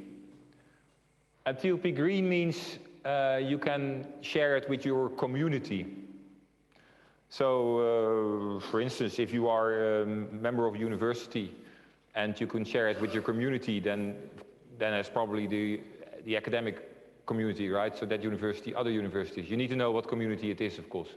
But TLP Green you can share widely, but you cannot put it publicly online. You cannot give it to the newspaper, you cannot give it to the press, because that completely open, we can do those two together, completely open is TLP clear. Then you can simply give it to everyone. It's completely not confidential and not protected, no restrictions. So green, community, clear, the world. Então, as duas últimas temos o TLP Green ou TLP Verde, que significa que nós podemos divulgar aquela informação dentro da nossa comunidade. Por exemplo, se fosse na comunidade acadêmica, podemos muito bem divulgar, mas não para o público. Não podemos, por exemplo, colocar nos mídias. Nesse caso, já estaremos a falar do TLP Clear, que não tem restrições, podemos divulgar dentro da nossa comunidade, podemos divulgar nos mídias, onde quer que seja. Portanto, esses são os 4 níveis de confidencialidade que temos no TLP Protocol. Yes, and if you are in the CSIRT community, or talking with cybersecurity people as we are here, then the default, sort of the standard that is assumed for communication is always TLP Amber. So if people say nothing when they're giving a presentation, you should just assume that it is TLP Amber and that you can share it with your colleagues on a need-to-know basis. If they want to secure it more, they will have to say, no, it's TLP Red. Or really, this is so confidential, I want you to keep this for yourself. But normal default is TLP Amber. And if they want to allow you to use it more widely, then they should say it's TLP Green or TLP Clear. Na comunidade das equipes de resposta a incidentes, portanto, na comunidade dos CSIRTs, o que é assumido por defeito é o TLP laranja, ou então o TLP Amber. O que significa que se nós recebemos uma informação de um CSIRT, é para o nosso uso interno e podemos partilhar com os nossos colegas apenas na base daqueles que precisam de saber sobre aquela informação. Portanto, se receberem uma mensagem de um CSIRT, vocês têm que assumir que aquilo é TLP Amber, ainda que ele não diga nada. Se eles quiserem que aquela informação seja confidencial, eles vão colocar um tag lá e vão dizer que é TLP Red. Mas também, se quiserem que seja mais aberto, vão dizer claramente que é TLP Clear. Portanto, não havendo nenhuma indicação, o que nós temos que assumir é que é TLP Amber ou laranja. More information over here. So the complete standard you find on www.first.org/TLP. As simple as that. And there are, well, actually in the new version we don't have translations yet, but we're working hard on translations. So there's of course the English version, but in regards Portuguese, actually, we will soon have a Brazilian Portuguese version, which I know is a little bit different from the Portuguese you use, but I no doubt very readable. We are getting a Spanish version, we are getting a Japanese version, a French version, a German version, and we have offers for a Romanian version, and several others. So if, for instance, you would want to work together with, well, I don't know, CERT-PT maybe, and you would want to have a Portuguese version that works for a lot of other Portuguese-speaking countries, then that's possible. We can have it translated in any language. It's a community effort. We basically ask the teams involved, can you please do that? Make sure that the reviewing takes place. And then when everybody is satisfied about the translation, it's placed online. So right now only English because we just have the new versions, but people are working on translations, including the Brazilian Portuguese. That's done by Christine and Klaus in Brazil. Oh, yes. Portanto, ali temos o site, o URL, onde podem encontrar este documento que fala sobre o TLP. Estão neste momento a trabalhar numa nova versão, que infelizmente só está ainda disponível em inglês, mas estão já a envidar esforços para traduzir para várias outras línguas que ela aqui mencionou, sendo que uma delas será o português, mas já de ser o português brasileiro, que a priori nós conseguimos muito bem perceber, mas havendo um interesse, podemos trabalhar, por exemplo, com o CERT-PT e criarmos um movimento a nível da comunidade, por exemplo, dos CPLPs, para fazer-se uma tradução deste documento e depois será, a posterior, colocada disponível no site. Last slide. Well, it's 2022, right? We use more than email. And we use lots of messengers. So is a messenger a good thing to use for a CSIRT? Well, yes, it is.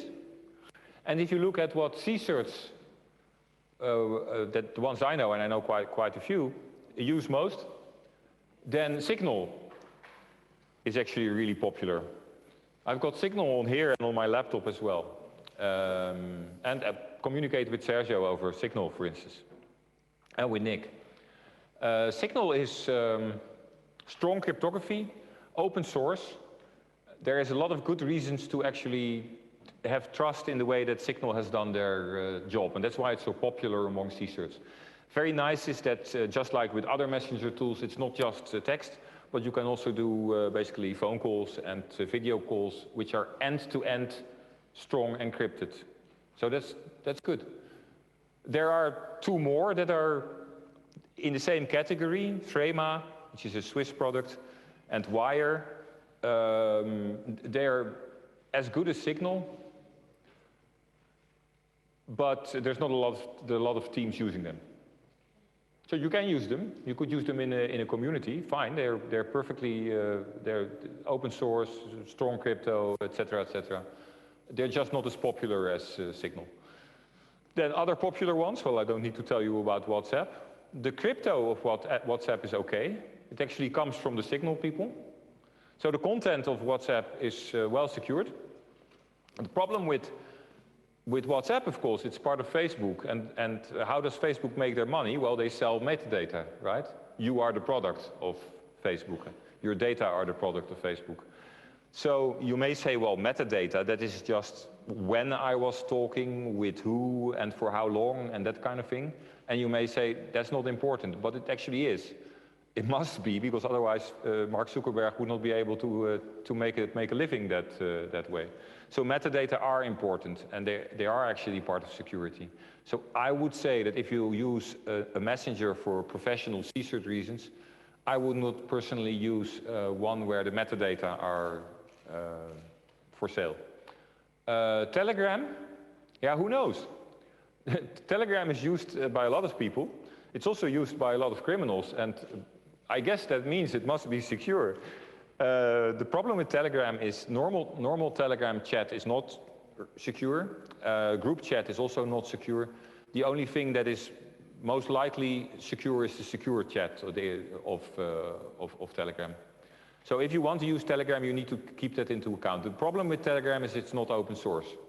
So I think it is actually quite well programmed, but it's hard to check because it's not open source. So there have been no universities who have been basically checking whether the code is secure enough. So you need to make your own choices, of course, but if you are using it for CSIRT use and you really want to make sure that cybersecurity is okay, then probably the top 3 are the best choices right now.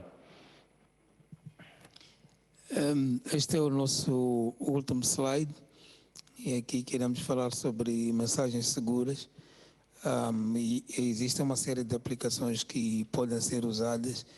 A nível da comunidade de CSIRTs, o Signal é que é o mais popular, porque tem mecanismos de criptografia bastante fortes. E por outro lado ele é open source, portanto não precisamos pagar para o seu uso. E ele esteve aqui a dar o exemplo de que ele usa, inclusive quando está a comunicar comigo e com o Nick, normalmente usamos o Signal. Mas tem outras aplicações que não são assim tão muito famosas, como é o caso do Treinamento e do Wire, que o Wire quase que ninguém usa. São bons, mas talvez para uso assim empresarial. Mas temos outras que são populares, como é o caso do WhatsApp. O WhatsApp é muito popular. A criptografia que é usada lá é muito boa, mas como todos nós sabemos, o WhatsApp pertence ao Facebook ou ao Meta, e que por via disso, pois embora as conversas são encriptadas, mas esses metadados como com quem é que nós falamos, quanto tempo durou a conversa, são dados que eles podem usar até para ganhar dinheiro. Portanto, nós acabamos servindo como produto para permitir que eles ganhem dinheiro nisto. Mas a nível de criptografia até é muito bom. Mas também tem o Telegram, que é usado, segundo ele disse aqui, até pessoas que estão envolvidas em crimes usam muito o Telegram. Do seu ponto de vista secreto é muito bom, portanto as conversas são secretas, mas todo o resto não é assim tão seguro. Então essas são algumas plataformas que nós podemos usar para transferência, para troca de mensagens, e que sendo que estamos agora em 2022, essas mensagens instantâneas começam a ser muito comuns, não só a nível pessoal, mas também para realizar negócios, e no caso concreto dos CSIRTs também é muito comum serem trocadas mensagens usando as plataformas. Cabe a nós decidir qual delas usar, mas o que é recomendável aqui seria o Signal.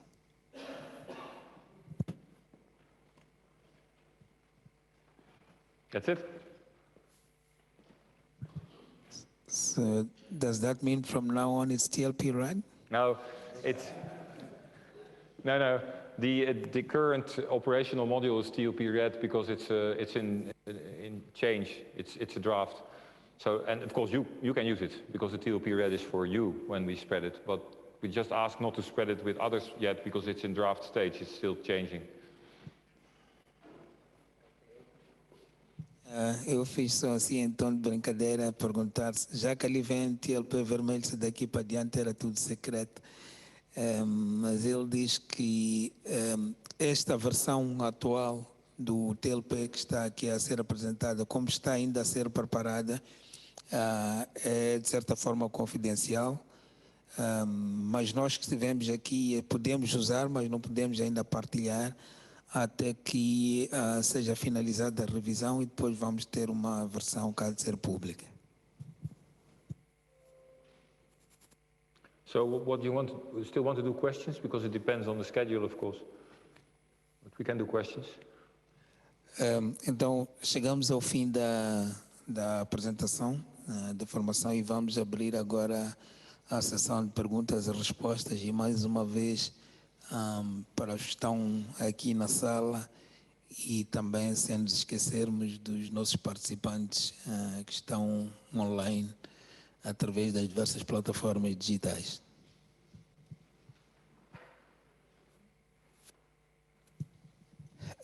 E também foi me pedido para comunicar anteriormente, mas já vi que já circularam, que temos uma ficha de inquérito que está sendo circulada e íamos agradecer que a preenchesse. Vai nos ajudar a melhorar nas próximas ações formativas. Como dissemos no princípio, esta é a primeira de algumas outras que vêm a seguir. E tem também a indicação de que este formulário também está disponível online, portanto, os nossos participantes online também podem preencher a ficha de avaliação. No, I was just saying that there is a form that is being circulated just to measure the satisfaction on various aspects of the organization of the training. And it's also available online.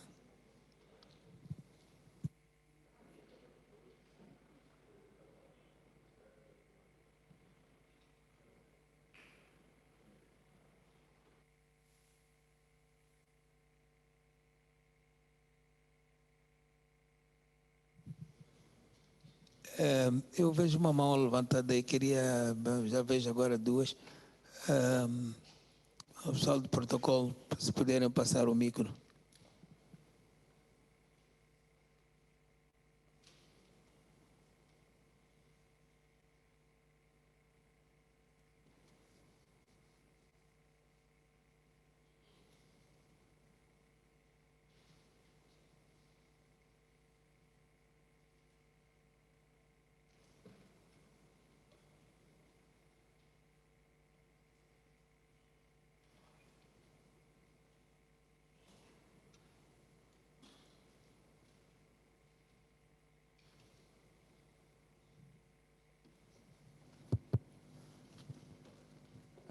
Boa tarde, não sei se...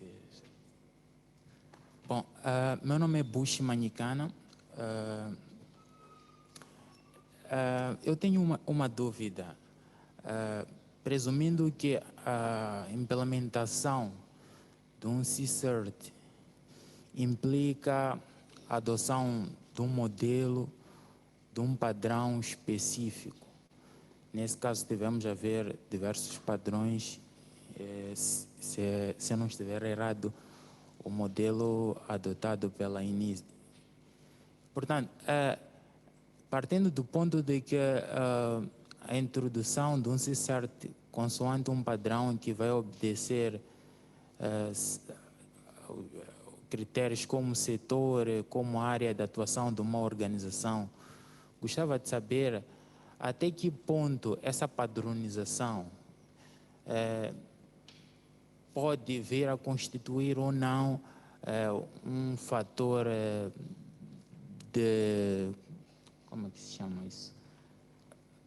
Um fator de vulnerabilidade. O fato de usarmos padrões, partindo do ponto que os maliciosos, os que pretendem atacar os sistemas ou os dados, também estão atentos à existência de determinados padrões. Partindo desse ponto de insistência e adoção de padrões, até que ponto nós podemos assegurar a vulnerabilidade usando determinados padrões? Obrigado.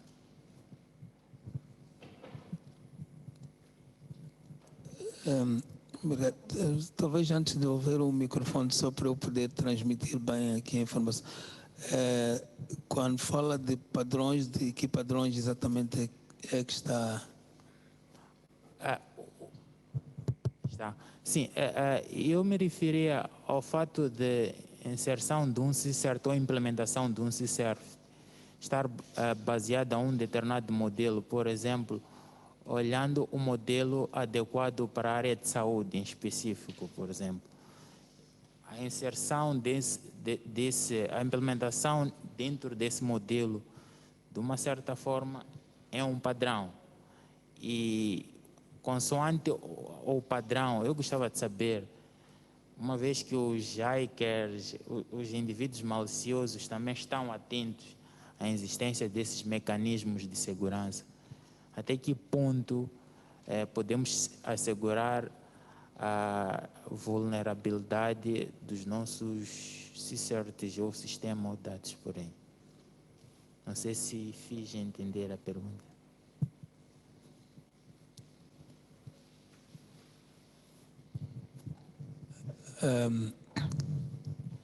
The question is, but I've seen there's another hand. Maybe I'll just translate this for you. We take another one and then you answer maybe the two in one go. But the question that was posed at the moment is that given the fact that we've been talking about standards, the models like such as the ENISA models and the standards, to what extent the usage of those standards within the different CERTs and CSIRTs can be a problem as the hackers they also have the knowledges of the standards that are out there, and then they can use that information to exploit our systems. Well, the standards by which CSIRTs deal with incidents are not a problem, because they're basically internal standards and you cannot really abuse them in any way. And like I just showed here, they're just a logical step of the sequence of steps to find a solution to a problem. I can see no way in which a hacker or attacker could attack that. But what they could attack was what one of our other colleagues here mentioned. They could attack the tools you're using. Some of those are mentioned there. That is a valid risk, but it doesn't depend on any standard. That basically depends on the security of the systems they run on and the security of the software, which is just a normal process. You need to make sure that you have well-implemented systems with all the patches in place, and you need to make sure that you have the last version of the software. Does it mean that you're not vulnerable? Well, no, of course. I mean, there's always new attacks, zero-day attacks. So you need to have good system management so that when a problem occurs, you can solve it as fast as possible. But to abuse the process is not really possible, because the process is basically a common sense way of taking the steps needed to solve any kind of problem, including an incident management problem. So whether you use the ENISA system or the NIST system, which are in its essence the same, it's just details that are different, is something you cannot really attack. You can, of course, attack in many other ways. Like I said, you can attack that. You could start a distributed denial of service attack towards the CSIRT. You could flood them with email. There are many ways that you can try to make a CSIRT go out of business, basically. But attacking the standard that they use to solve the problem is not one of them.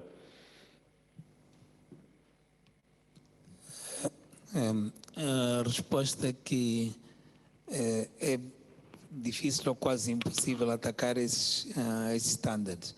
O que pode acontecer é atacarmos as ferramentas que nós usamos, como foi feito aqui numa pergunta anterior aqui na sala. Que standards são processos que estão lá e que nós podemos adotá-los até de formas diferenciadas. Aliás, durante a explicação, vimos que nós podemos ter esses processos de uma forma simplificada, uns podem ser mais complexos. Então, atacar o processo como tal seria muito difícil, mas agora as aplicações, as ferramentas que nós usamos, essas sim. E a medida para mitigarmos seria reforçarmos a nossa segurança, os mecanismos de proteção dessas mesmas ferramentas, através de firewalls, a atualização dos sistemas operativos, fazer o patching e por aí adiante.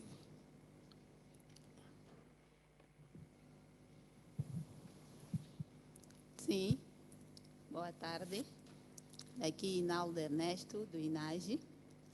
Queria primeiro não apresentar uma questão, mas em primeiro lugar parabenizar o INTIC pela iniciativa e agradecer ao facilitador por ter aceito o convite para estar em Moçambique, estar conosco, cooperar com Moçambique nesta área de implementação ou estabelecimento de CSIRTs.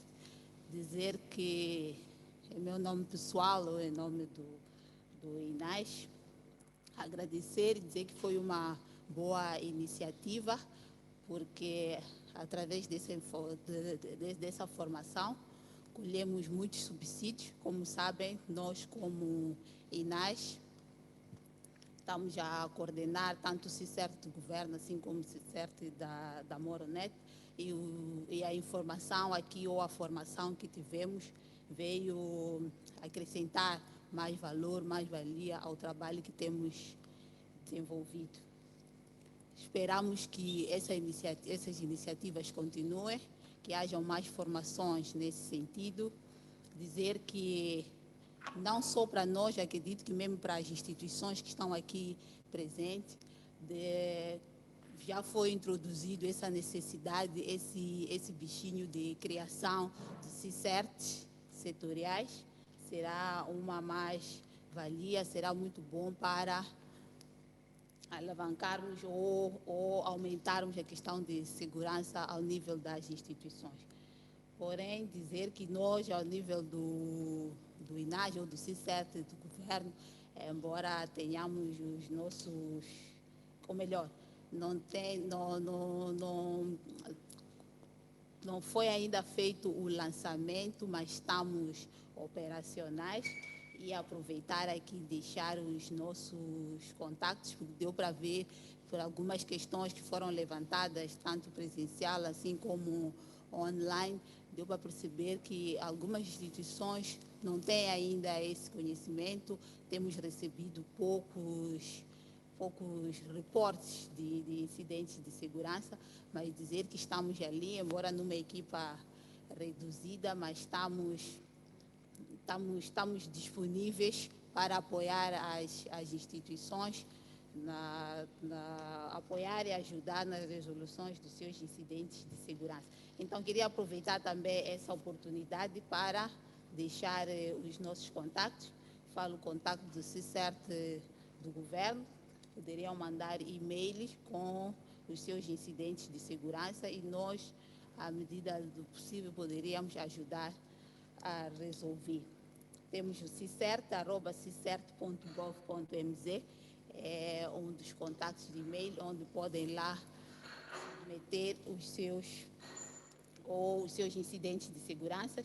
Temos também o endereço do CSIRT da Moronet, que é o cert@moronet.ac.mz, e temos também um contato telefônico, que também está ativo, operacional, não diria 24 horas por dia, mas pelo menos no horário normal do expediente, mas por causa do pessoal. Então, tenho eu 85-340-33. Muito obrigada por essa oportunidade. Mais uma vez, parabéns ao INTIC. Força, de que continuem com iniciativas desse gênero. Obrigada. It was basically a comment. Most of the information she just gave here is for the audience, and especially for those online, because yesterday we had some questions that were specific for INAJ, for the government CSIRT, and she was giving the email address and contact. For those who would like to contact them, they can do so. Her Power Production has also written that on the chat.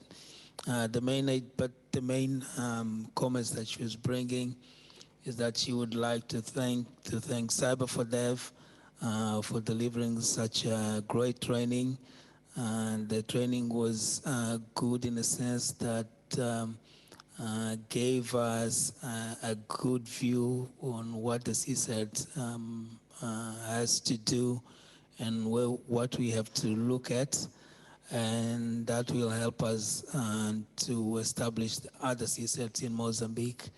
And she also wants to thank INTIC for bringing all of us together and delivering this training. And she expects that more training actions are still to come. So in essence was basically thanking you for the training. The contents were so good. Well, thank you. Also for the compliments. While we are not in the official closing yet, I would also actually like to thank a few people. And of course, it is all of you and all the people online, because without you, we wouldn't have a training. So thank you for being here and paying attention. And of course, many thanks to our organizers from INTIC, who have been most kind in every way and helpful. Special thanks to Sergio for doing an incredible job with translating, which is not his normal job. So I think he deserves a very big compliment there. And also thanks to all the technical people, the gentleman who's hidden behind there all the time, and the other ones. And up there, thank you everyone for making it a good training, because it's always teamwork. Thank you. Pois, embora ainda não estamos na sessão de encerramento como tal, mas só aproveitando a deixa aqui, eu também queria agradecer a todos vocês por terem participado nesta formação, agradecer também ao INTIC por ter facilitado a formação, agradecer também ali ao pessoal técnico que estava aqui a trabalhar, agradecer em particular a mim por, não sendo um tradutor oficial, ter feito esta parte da tradução. Ele não sabe, mas eu vou lhe mandar a fatura depois.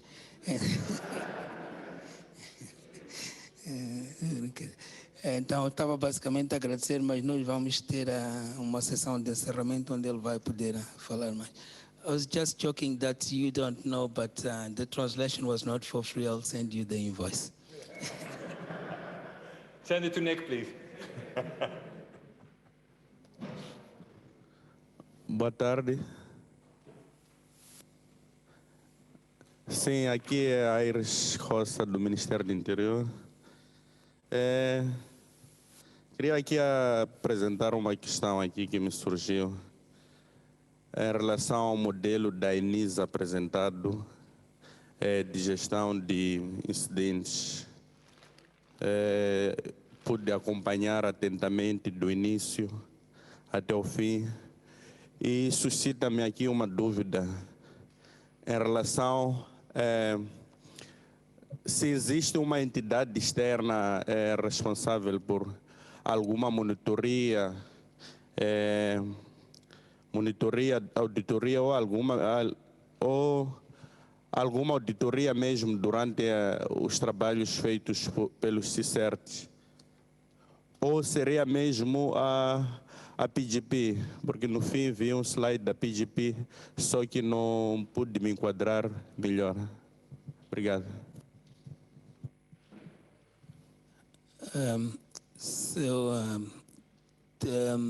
The question is with regards to the models that we have presented, the ENISA models on how to establish a CSIRT. The main question is there any entity that is actually responsible to do the monitoring and fiscalizations of those CSIRTs? And if that would be, since you've also mentioned the PGP protocol, if that would be the actually entity to do the monitoring. So, well, as usual with the internet, there is no worldwide monitoring, but there's partial systems. So take PGP, for instance. We use PGP because we use PGP.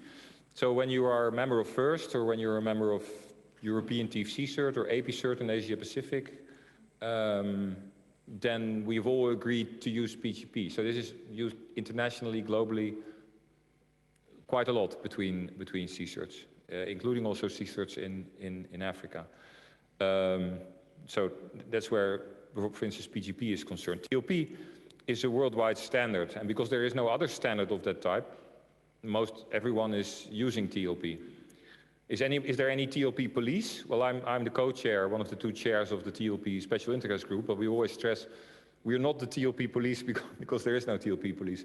So if people decide to use something like TLP in an irresponsible way, it's their problem. It's also the problem of their community. So what we see a lot is that security and cybersecurity communities are self-regulating. If, for instance, somebody in whatever country, including Moçambique, if you in Moçambique, for instance, agree to use TLP, right? Then if somebody would be abusing it, they would, for instance, be leaking TLP red information, then I'm sure that colleagues would find out. And these colleagues will be angry for all the right reasons because we agree to use the standard, and then we should stick to it. So if people do not do that, usually it gets known. Now, hopefully that then gets corrected inside the community. But for instance, if people abuse a thing like TLP or leak information that is confidential, somebody's first membership can be revoked. And no doubt similar things apply to, for instance, Africa CERT and in the future Trust Broker Africa. So yeah, there is no internet authority and there is no upper CSIRT authority, but together as a community we actually enforce these standards. And in my 30 years experience, that actually works quite well because I've seen quite a few cases where people had to be corrected, and usually the correction works. No entanto,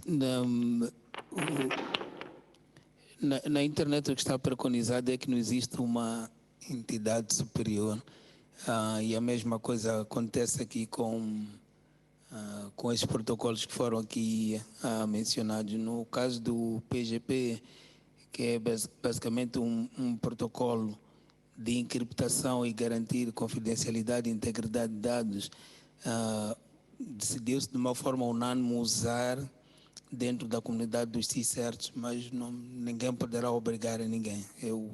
Foi estabelecido assim numa espécie de um gentleman agreement e é usado, ninguém vai... e a mesma coisa acontece com o protocolo TLP, que define os níveis de confidencialidade da informação que nós estamos a transmitir, como vimos aqui recentemente. A comunidade de CSIRT também começa a ser adotada, mas também não há uma obrigatoriedade, e além de mais, é uma questão de senso comum e de boas práticas. Portanto, se alguém fazer um mau uso desse protocolo TLP, por exemplo, numa comunidade de CSIRTs, ele pode ser, por exemplo, removido da comunidade, né? E ele já tem casos em que isso aconteceu e que foram sancionados alguns membros de alguns CSIRTs e trouxe bons resultados. Mas não existe uma entidade assim em cima que vai obrigar ou enforçar. É basicamente isso que teve que ser explicado. Yeah, and one small addition. I will add something in the formal closing to this important topic about community. So I won't say it now because otherwise I say it twice. But I will add something in this area in my closing words together with Nick. Na cerimônia de encerramento, para não estar a ser repetitivo, ele vai trazer mais alguns subsídios com relação a este ponto.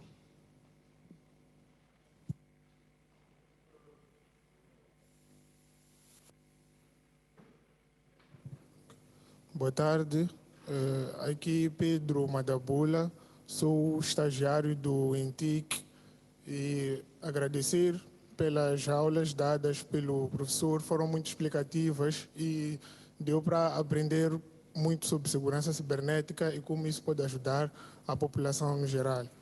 Então, tive uma dúvida durante a apresentação. Eu gostaria de saber se existem desafios na implementação ou operacionalização de CSIRTs. Queria saber qual é a experiência do professor ou do país em que o professor é proveniente na gestão de CSIRTs.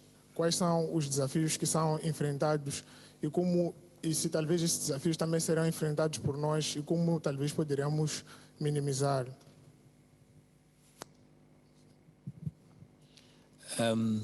at the beginning, he was just thanking you for such good trainings. The contents were very clear and explanatory. So he thanks you for that.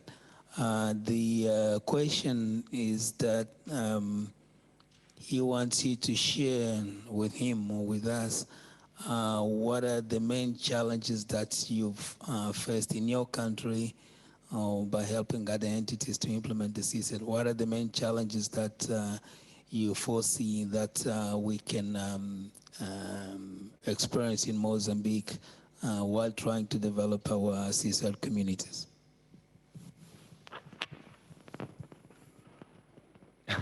Lack of people, and that's worldwide. So that's the main challenge. Well, the challenge is indeed to make a good forum cooperation, or whatever you want to call it, of CSIRTs in Mozambique, and then make sure you tie into the international environment. But I think you're doing that, so that's good. There will be a lot of learning to do, but that's okay. You will need to educate young people. It's also okay. You have good universities. But lack of people will certainly be a big problem. And attacks will only get worse. I mean, we see that all over the world. It's just a matter of waiting right now before you get hit by some kind of attack. So to think like, okay, we are sitting in some remote part of Mozambique and the things we're doing do not have to do with a lot of money, so we'll be safe. Well, strangely enough, the answer is no. It may take a while, but sadly, attacks hit in the most unexpected places. So the attacks are, of course, the main challenge that we all have. And so for a lot of things, I'm actually very optimistic, seeing the way you cooperate and develop things together. Most problems are solvable. The lack of people and the lack of well-educated people is probably the most difficult one. And that's, like I said, not just for Mozambique, that goes for just about any country on the world. Oh, and in some cases to get the attention of higher management or higher governance layers. Some of the managers and ministers, for instance, here we had the introduction by the minister, which is absolutely great. So that means the attention is there, but that's not always the case. I'm pretty sure that in some of your organizations, you will have somebody higher up who says like, do we have to pay for all this security stuff? So you will have also a lot of convincing to do. And if you have an incident, a significant incident, a big incident, then there is the old saying, never waste a good incident. So when there's an incident, immediately start acting and immediately start telling the higher layers, had we been better organized, trained, equipped, this incident wouldn't have hit us so hard. That's really the time to ask for attention.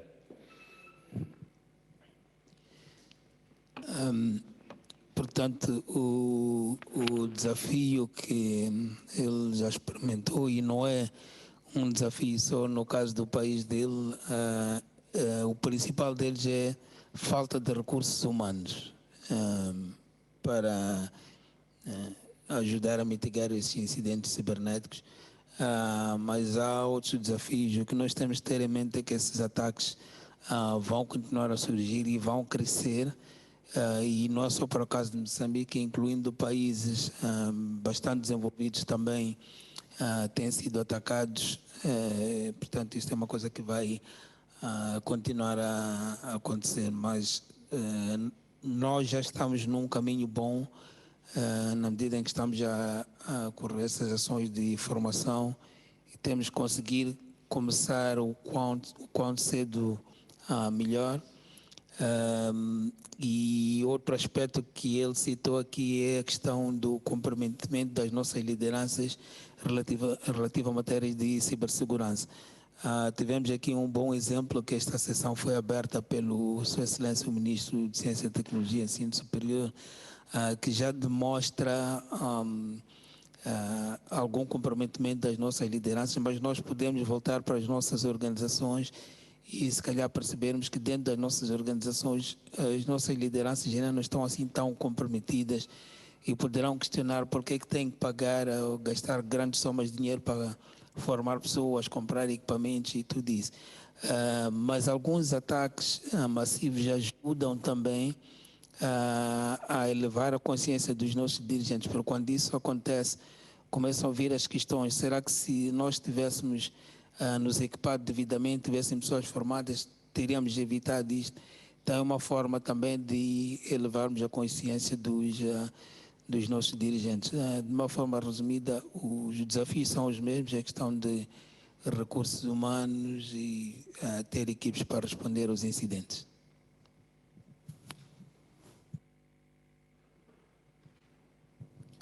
Good evening, everyone. My name is Kelvin Lukanga, and I'm a current intern at INTIC. My question is about the traffic light protocol. I want to know, in which scenario would you break the rules of the red light one? Let's say, for example, there's a confident information about an attack, and only few people have access to it. So let's say, for example, that information is needed by other people who are capable of solving a distress or an attack. So I want to know, how would you get over it? Would you guys break the rules, or would you just leave it the same? Thank you. Well, as one of the chairs of the TLP SIG, I can, of course, not tell you to break the rules. Yeah, I mean, it does happen, of course. But the way that it should be handled is TLP information always has a source, right? Somebody who issues the information. And if you get TLP red information about a breach or a vulnerability, it's always problematic because you can't do anything with it. Well, you can do your own research, but you can't share it with any colleague. You can't share it with a system administrator. So that problem is very clear. Usually what happens if somebody shares TLP red information about a problem, it's because they are still researching the solution, and the next day, or very quickly, they will come out with TLP amber information, which you can act on. If the situation is really, really urgent for you, like emergency, then what you can always do and should do is simply go back to the person who issued the information, because TLP red information is always issued to a limited set of people who are known, and say, hey, we really need to act on this. Can you give me a little bit more, room to actually do this? And then you can explain what you need, and then the person issuing the information can say, okay, yeah, I understand, do that. And that happens quite a lot, actually. But normally when you share TLP red information in regards to vulnerabilities, incidents, it is only for a short time, because it has to be followed up by something you can act on, which is, for instance, TLP amber or TLP green. But yeah, and by the way, is this never a problem? Yes, it is. My fellow chair of the TLP SIG is from the Department of Homeland Security, where thousands of people are working in security, and they also experience that problem, so it's very human. But the best thing to do is, if you have a problem with TLP red, go to the source that issued the information and say, hey, I really need to do something with this. Give me some room to act on it.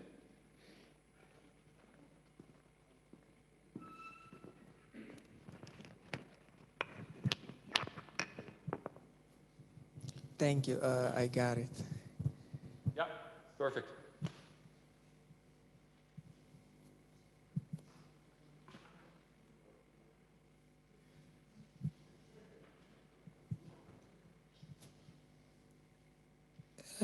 Não sei se temos indicação de alguma questão online.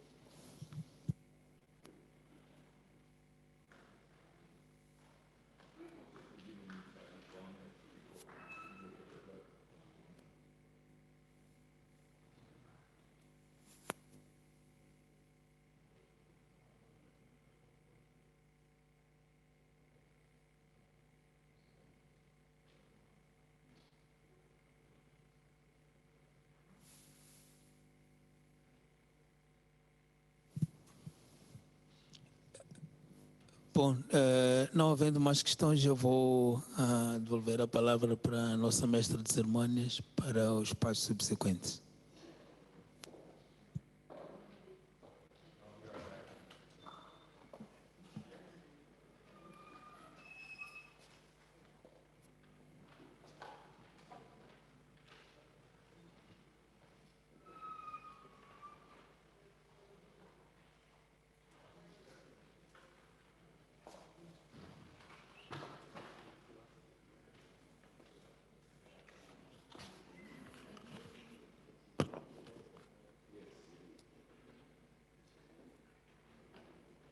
Bom, muito boa tarde a todos, minhas senhoras, meus senhores, distintos convidados. É chegado o fim do nosso curso e gostaria, para este momento, de convidar o excelentíssimo senhor engenheiro Constantino Sotomani, diretor nacional de Sistemas de Informação, Estudos e Projetos do Ministério da Ciência e Tecnologia, Ensino Superior, para representar a Excelentíssima Senhora Secretária Permanente.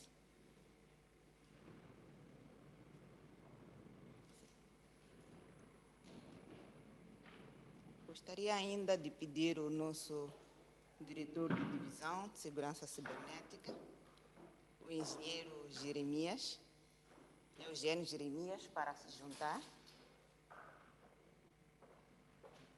ao senhor Hans Nicolas, por favor.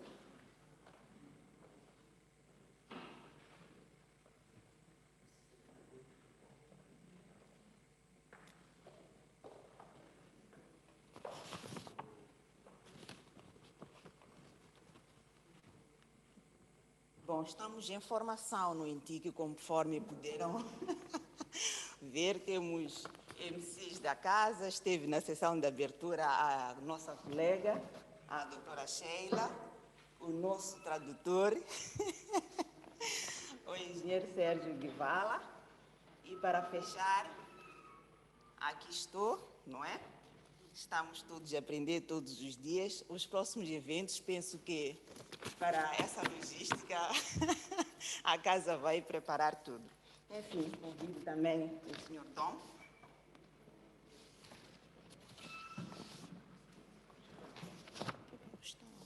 Esse aqui.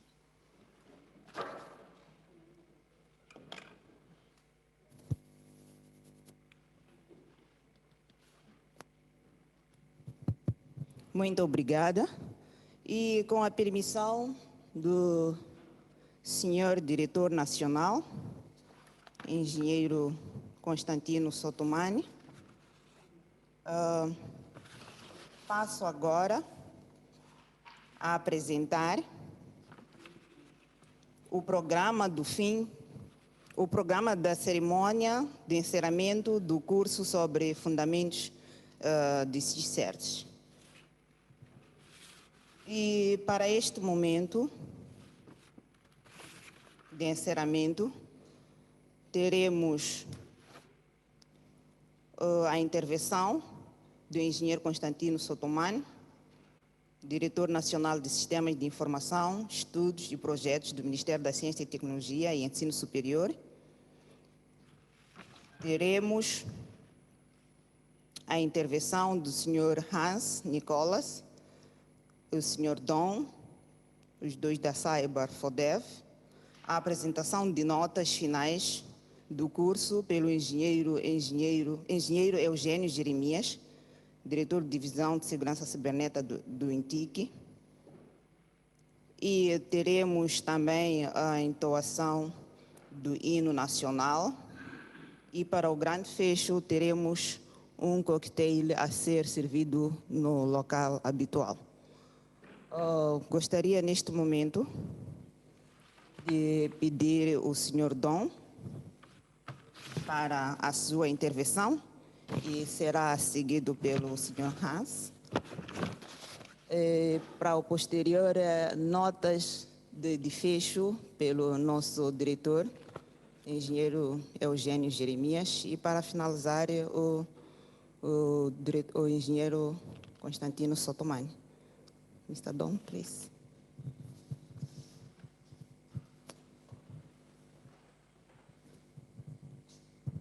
I will be short, because I think I've been doing a lot of talking in the past few days. So, we were here on invite of Mozambique and the Minister of Science and Education, and of course also INTIC and Professor Cemane. And in the last week we had several talks which showed to me again what good progress is being made in Mozambique in regards to cooperation on cybersecurity and on CSIRT matters to basically increase the defense that Mozambique and Mozambique companies and organizations and government have against attacks. And here we have been giving a training to, well, we had a lot of people in the room and we had a lot of people online, so somewhere between 150 and 200 people in all, which is very impressive. And I must say that in my history of doing this kind of trainings, I have not seen such a quick pickup of a community in regards being susceptible to these trainings. So I'm quite impressed by that, and my recommendation is absolutely to continue on this way with this good cooperation between government levels and all sorts of organizations and the private sphere, and to build that community, and then also by building that community of CSIRTs here, establish things that we've been talking about, like cooperation on certain tools that you can use, and on TLP and on BGP. And these are decisions that you need to take yourselves, because there is not one model for that. But it's certainly so that we from Cyber4Dev, and I think Nick at some stage will say a little bit more about that, will be very happy and also capable of helping you in several of those areas, including trainings and advice on certain types of tooling, advice and exercises, including high-level exercises. So I think that, together with the 2.5 days of talking that I've done, is quite enough. I thank everybody for their presence, and I thank the Ministry and INTIC and INCM, of course, for organizing what I think was a very good training.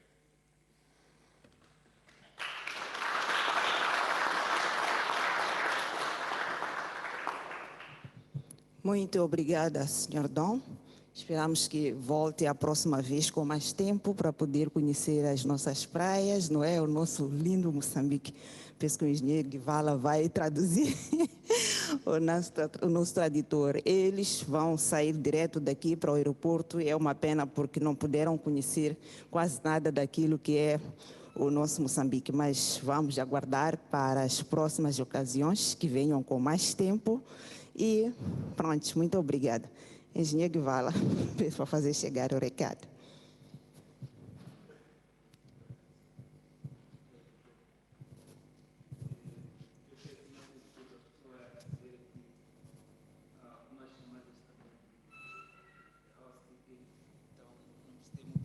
Mas pelo que percebi, estava a agradecer ao Dom, não é isso?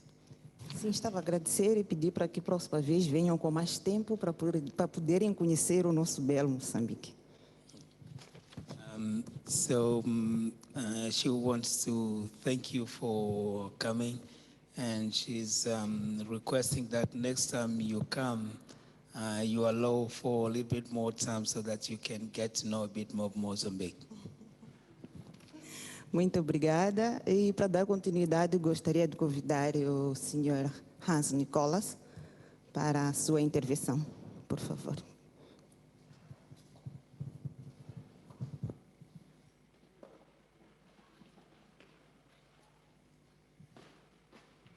Well, we've reached the end of these days of training, and I hope all of you, both those of you here in the room and those of you who have joined us online and stayed with us online, have really feel that you have benefited and that this has helped in some way grow understanding about the important roles of CSIRT and the important role of cybersecurity in today's world.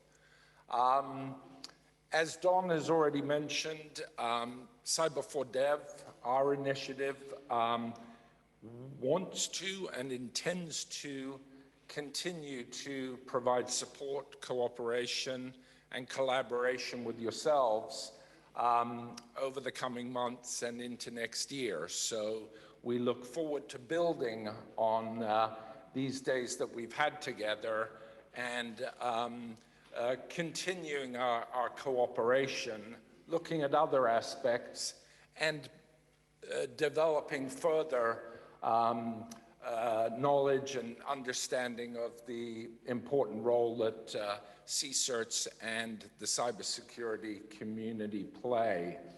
I'm happy to say that we already have identified a number of ways that we will work together in the coming weeks and months. I know Ms. Katja will be attending the GFC conference next month, which will allow for some contact with counterparts from across the continent and across the globe, in fact. And we look forward to being back here in Mozambique to continue working with all of you to progress this important topic and to help continue to build, as Don said, the defenses. More importantly, though, I think Don and I look forward to coming back because we've heard of lots of interesting and nice places that we haven't been able to see during this trip. So we are going to be very naughty and ensure that we plan a few days of training, and then we're going to go explore your country because that is much more important. No, I shouldn't say that. But anyway, I'd like to again just voice thanks to all of you. Thank you for your attention. Thank you for sticking with us. And thank you to INTIC for their support and cooperation. And thank you to the Ministry for ensuring that this has been a successful event. So anyway, I close just by saying I look forward to seeing you all again very soon. And I hope you found spending your time with us over the last few days to be beneficial. So thank you.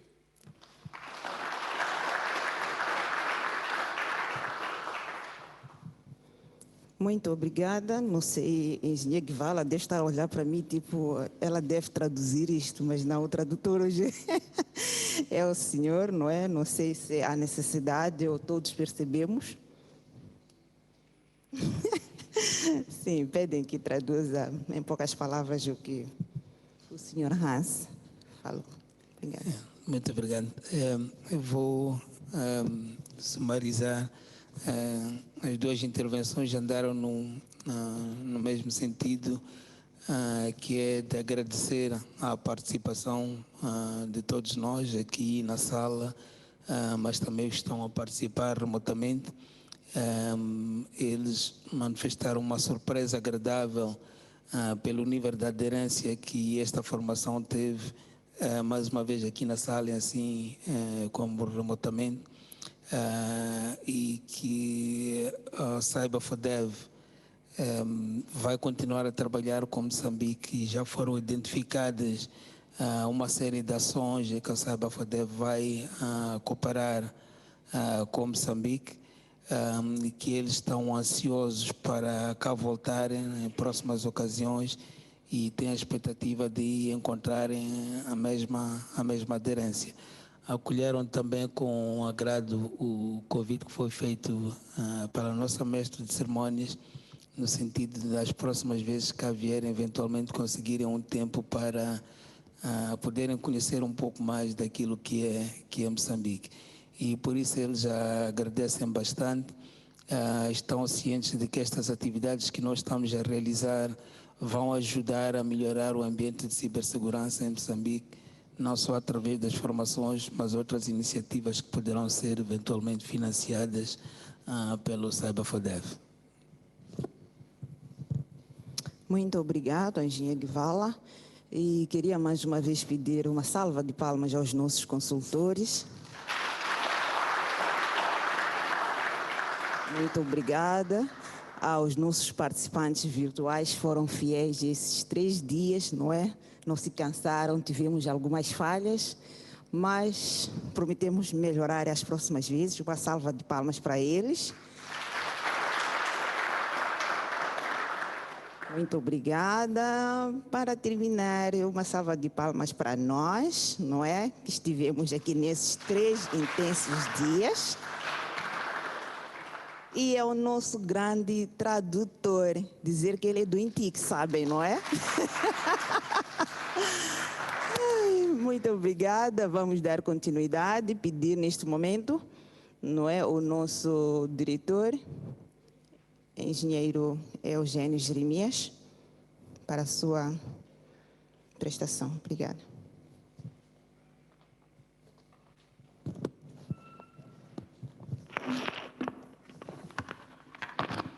Muito boa tarde a todos. Com a permissão do presídio, passo, no entanto, a apresentar as notas finais deste curso. Primeiro, agradecer, em nome do INTIC, ao INCM por acolher, no entanto, este curso.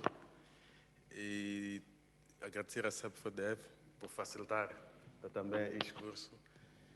E, finalmente, agradecer também a todos os participantes, tanto os colegas que participaram presencialmente, assim como no formato virtual, e pelo interesse que manifestaram pelas matérias que aqui foram tratadas e também pela participação ativa durante as discussões que aqui tivemos. Tivemos, de fato, um bom feedback, que foi bastante significativo e deixou, de certo modo, uma boa impressão aqui aos nossos formadores, o que é bastante relevante. No entanto, fazemos uma avaliação positiva desta ação formativa, que tinha como objetivo introduzir a organização, serviços a ser disponibilizados e operação técnica, questões legais pertinentes e a comunicação, dado em matéria de estabelecimento de CSIRTs. Abordamos questões inerentes, como, vou destacar aqui alguns aspectos apenas, como o papel dos CSIRTs na preparação e mitigação dos incidentes, foi praticamente o primeiro tópico que foi tratado. Abordamos também por onde começar a criação de CSIRTs. Para muitos, essa matéria estava a ser tratada pela primeira vez. Então, tivemos a oportunidade de abordar por onde começar, que é um aspecto bastante interessante. Então, foram apresentados os modelos SIM3 e o FIRST, que servem, no entanto, de base para essa fase inicial, destacando, no entanto, aspectos organizacionais, recursos humanos, ferramentas, assim como processos. Também outro ponto importante que foi aqui apresentado foi o estabelecimento da cadeia e confiança entre as equipes. Portanto, foi aqui bastante aflorado e discutido. Então, aspecto também criativo, que é bastante relevante, termos em conta. Lembrar que o principal objetivo desta ação é o estabelecimento da Rede Nacional de CSIRTs. Portanto, aqui a confiança, assim como a colaboração entre nós é fundamental. Outro ponto relevante que abordamos é sobre a legislação nos CSIRTs. Portanto, é necessário termos a atenção do enquadramento legal das ações técnicas, assim como as decisões que tomamos e que devemos incluir sempre equipes de especialistas da área legal na equipe dos CSIRTs. Foi abordado também um tópico muito interessante, que é a comunicação. Então, devemos saber comunicar para obtermos os resultados desejados e também devemos ter cuidado no tratamento da informação para divulgar o necessário e para não vazar, no entanto, informações sigilosas. Hoje foi tratado a questão dos modelos de ferramentas para a gestão de incidentes, que é um dos tópicos bastante importante na operação de CSIRTs. No entanto, essa matéria foi tratada com detalhes. Uma questão bastante crucial na operação, tanto CSIRT como a BM referenciado, foram, no entanto, destacados os modelos, como o SANS, o NIRT, assim como a ENISA, que são os modelos que foram recomendados para a parte do tratamento de incidentes. Na parte final foi abordada a questão da confidencialidade da informação, que é também um aspecto crítico na operação dos CSIRTs. No entanto, foram apresentados níveis de confidencialidade da informação e temos aqui também o protocolo a seguir, que é o Traffic Light Protocols da FERSI, e também foi apresentado o protocolo PGP, portanto, para garantir a confidencialidade da informação. Em termos de ações seguintes, queria lembrar primeiro que, como foi mencionado pelo PCA no primeiro dia, esta formação é parte integrante das ações da política estratégia nacional de segurança cibernética, que praticamente eu não seguia nesta área. Portanto, gosto de falar de 5 iniciativas, quero convidar os colegas para que, de fato, tivessem acesso a esse documento, que é o nosso documento orientador. No entanto, estão agendadas para este ano um ciclo de palestras que serão feitas a nível nacional, assim como a nível provincial, e iremos envolver nessas palestras os órgãos locais. É a razão pela qual estão envolvidos nessa formação todas as províncias, é para depois darmos continuidade. E em termos de formações, ainda no âmbito de colaboração com o CyberFodev, está previsto para o primeiro semestre do próximo ano o treinamento avançado na gestão de CSIRTs. Então, tivemos aqui a introdução. Então, a seguir, teremos um treinamento avançado nesta matéria de CSIRTs, que será um treinamento presencial. De seguida, teremos um treinamento técnico de CSIRT também avançado, com duração de 5 dias, que será online. Teremos também um treinamento de certificação de auditor CIM3, já conhecemos esse modelo que foi aqui abordado. E, para terminar, queria apelar, no entanto, à proatividade dos colegas que participaram neste curso, para que trabalhemos primeiro em conjunto. Como nós vimos, a questão aqui de colaboração é imprescindível, e no sentido também de pôr em prática os conhecimentos que aqui foram adquiridos, porque se não exercitarmos ou pormos em prática os conhecimentos adquiridos, esses serão perdidos. Portanto, temos que exercitá-los e praticá-los. Não vou me alongar mais. De seguida, irá convidar o Excelentíssimo Senhor Diretor do Sistema de Informação, Estudos e Projetos do Ministério da Ciência e Tecnologia para proceder com o encerramento do curso. Muito obrigado pela atenção.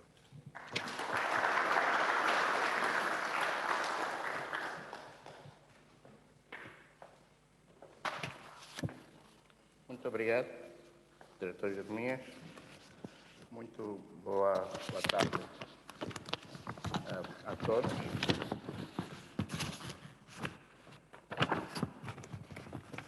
Excelentíssimos senhores membros do Conselho Consultivo do Ministro da Ciência, Tecnologia e Ensino Superior,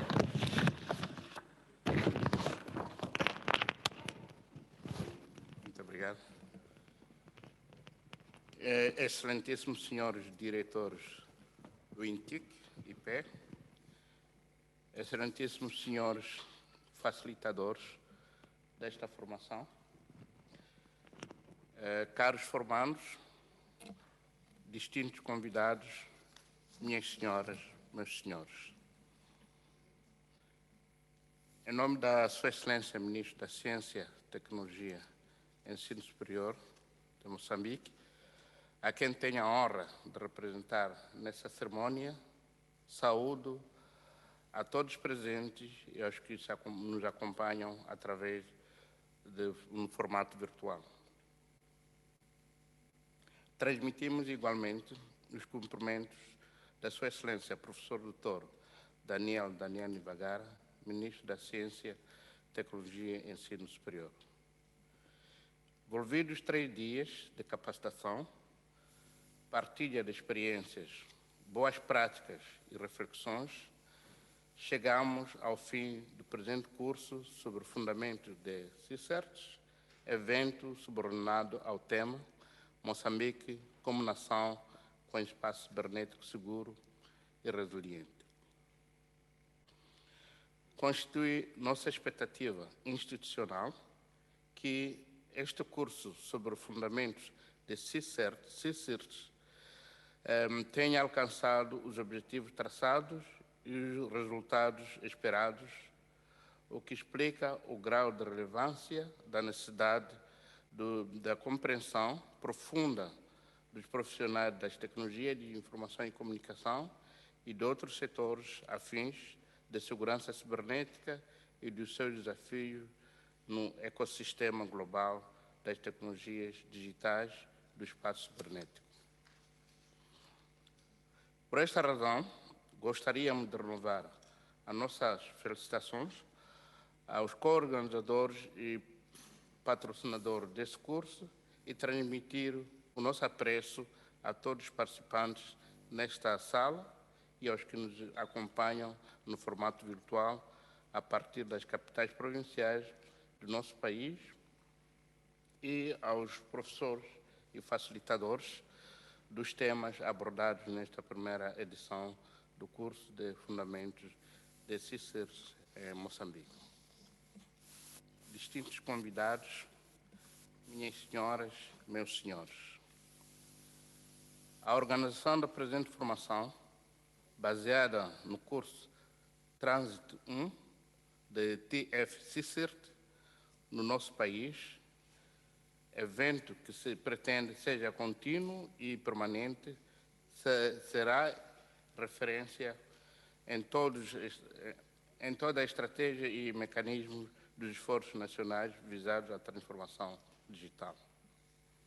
O nosso país tem promovido inúmeras iniciativas políticas e legislativas visando assegurar um ambiente favorável para a transformação digital no país, desde a aprovação da primeira política de informática em 2000, a que se seguiram diversos instrumentos da política e de regulação, como sejam a estratégia do governo eletrônico, a estratégia da banda larga, a política para a sociedade de informação e a sua respectiva estratégia de implementação, a política de segurança cibernética e a sua estratégia de implementação.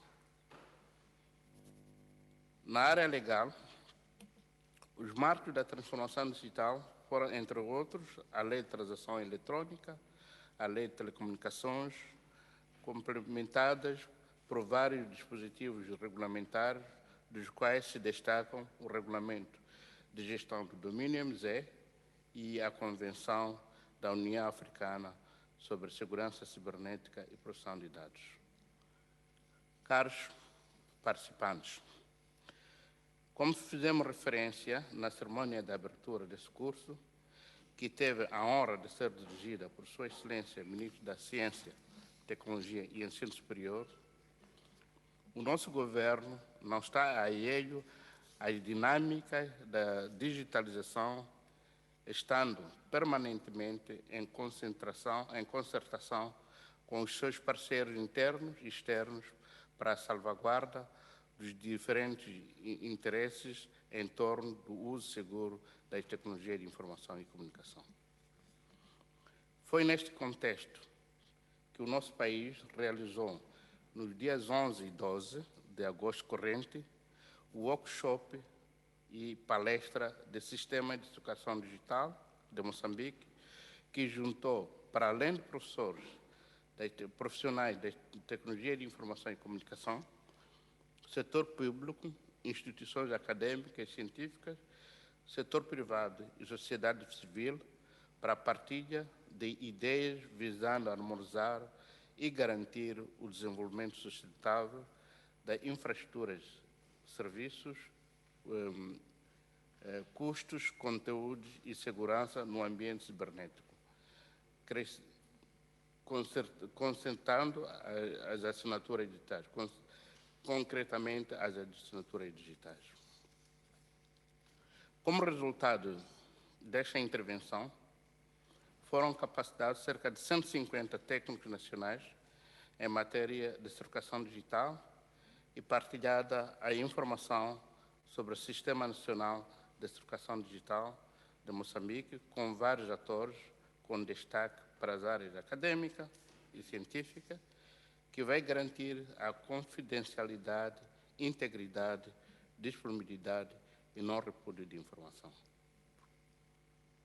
Essas iniciativas de capacitação são de grande impacto para o desenvolvimento levado a cabo pelo governo de Moçambique através de instituições de tecnologia de informação e comunicação e parceiros, como o exemplo da Cyber for Development, através da União Europeia, para além de responder aos instrumentos do governo de Moçambique, concorrem para a materialização da parte dos objetivos de várias interveniências das tecnologias de informação e comunicação no contexto global das nações. Em relação a certas questões levantadas e discutidas nessa formação sobre o fundamento de CSIRTs, que termina hoje, quer sejam de âmbito de regulamentação, técnico ou infraestrutura, importa destacar que o Governo, através do Instituto Nacional de Tecnologia de Informação e Comunicação, está a trabalhar com todos os intervenientes nacionais e internacionais na troca de experiências, capacitações e implementação de projetos específicos que garantam a solidez de todo o processo de digitalização do país e da segurança cibernética em particular. São um exemplo disso o Regulamento de Controlo de Tráfego de Telecomunicações, Decreto 75/2014, de 12 de dezembro, a Lei de Telecomunicações, Lei 4/2016, de 3 de junho, a Lei de Transações Eletrônicas, Lei 3/2017, de 9 de dezembro, Regulamento de Quadro de Interoperabilidade do Governo Eletrônico, Decreto 67/2016, de 1 de dezembro, Política para a Sociedade de Informação, Resolução 17/2018, de 21 de junho, Regulamento de Proteção do Consumidor dos Serviços de Telecomunicações, Decreto 44/2019, de 22 de maio, Regulamento de Segurança da Rede de Telecomunicações, Decreto 62/2019, de 1 de agosto, Regulamento do Sistema de Educação Digital, Decreto 59/2019, de 1 de dezembro, Regulamento do Domínio MZ,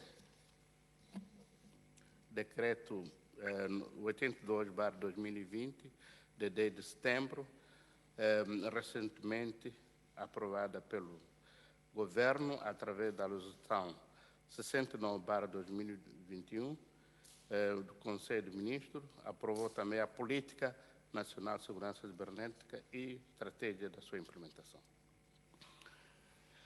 O Governo, através do regulador de Tecnologia de Informação e Comunicação, que é o Instituto Nacional de Tecnologia de Informação e Comunicação, está a trabalhar para a aprovação do Regulamento de Segurança Cibernética em Moçambique, no âmbito da implementação da Política e Estratégia Nacional de Segurança Cibernética.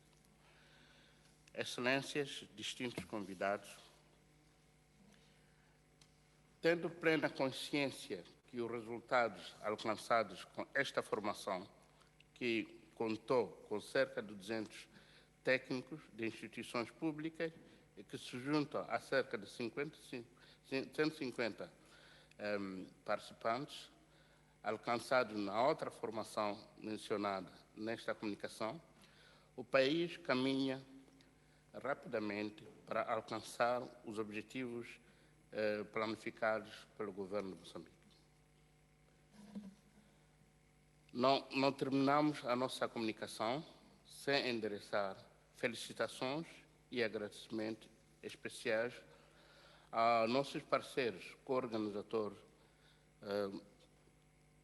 nomeadamente Cyber for Development, a União Europeia, que trabalharam arduamente com contraparte moçambicana, o Instituto Nacional de Tecnologia de Informação e Comunicação, na materialização deste evento, da troca de experiências e conhecimentos sobre cibersegurança. Com estas palavras, é com apreço que declaramos encerrado o curso sobre fundamento de CSIRTs, eventos subordinados ao tema Moçambique como nação com espaço cibernético seguro e resiliente. Pela atenção dispensada, muito obrigado.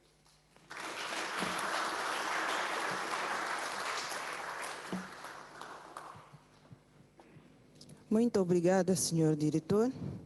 E dito isto, chegamos de fato ao fim chegamos ao fim do nosso curso sobre fundamentos sobre segurança cibernética. E gostaria de pedir a todos para que nos colocássemos em posição solene para a entoação do hino nacional.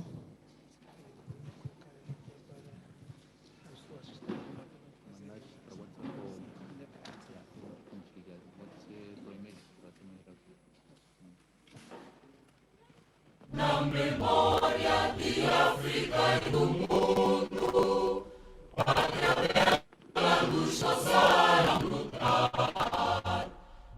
Moçambique, o teu nome é liberdade, o sol de junho para sempre brilhará. Moçambique, nossa terra gloriosa, pedra a pedra construindo um novo dia.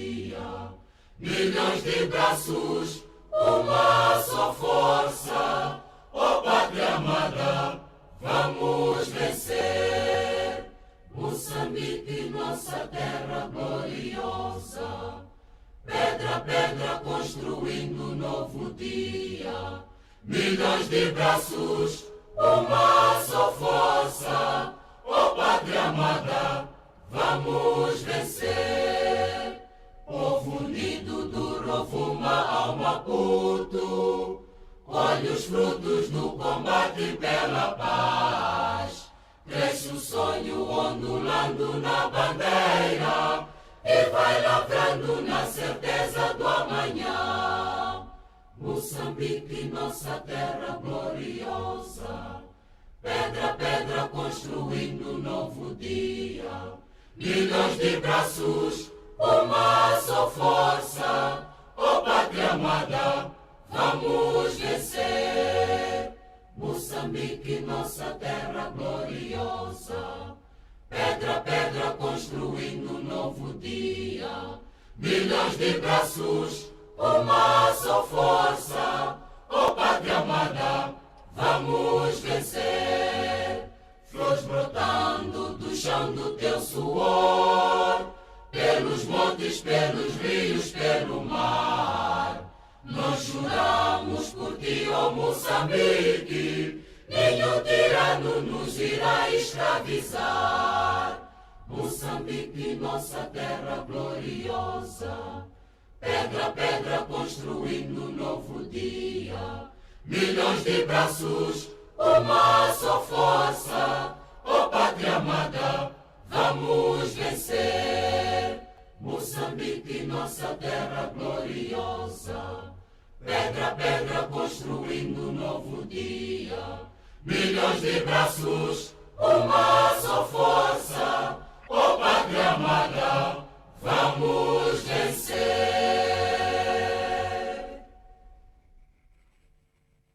Muito obrigado a todos. Gostaria de anunciar neste momento a retirada do presídio.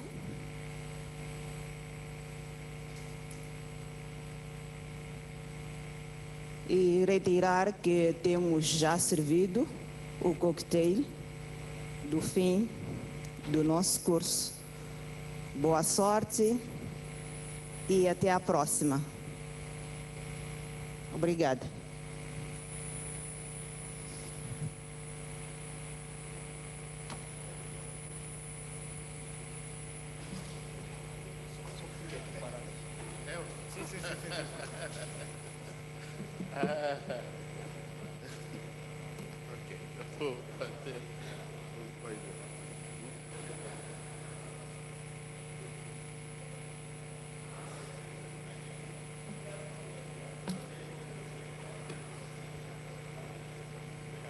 ok. Também.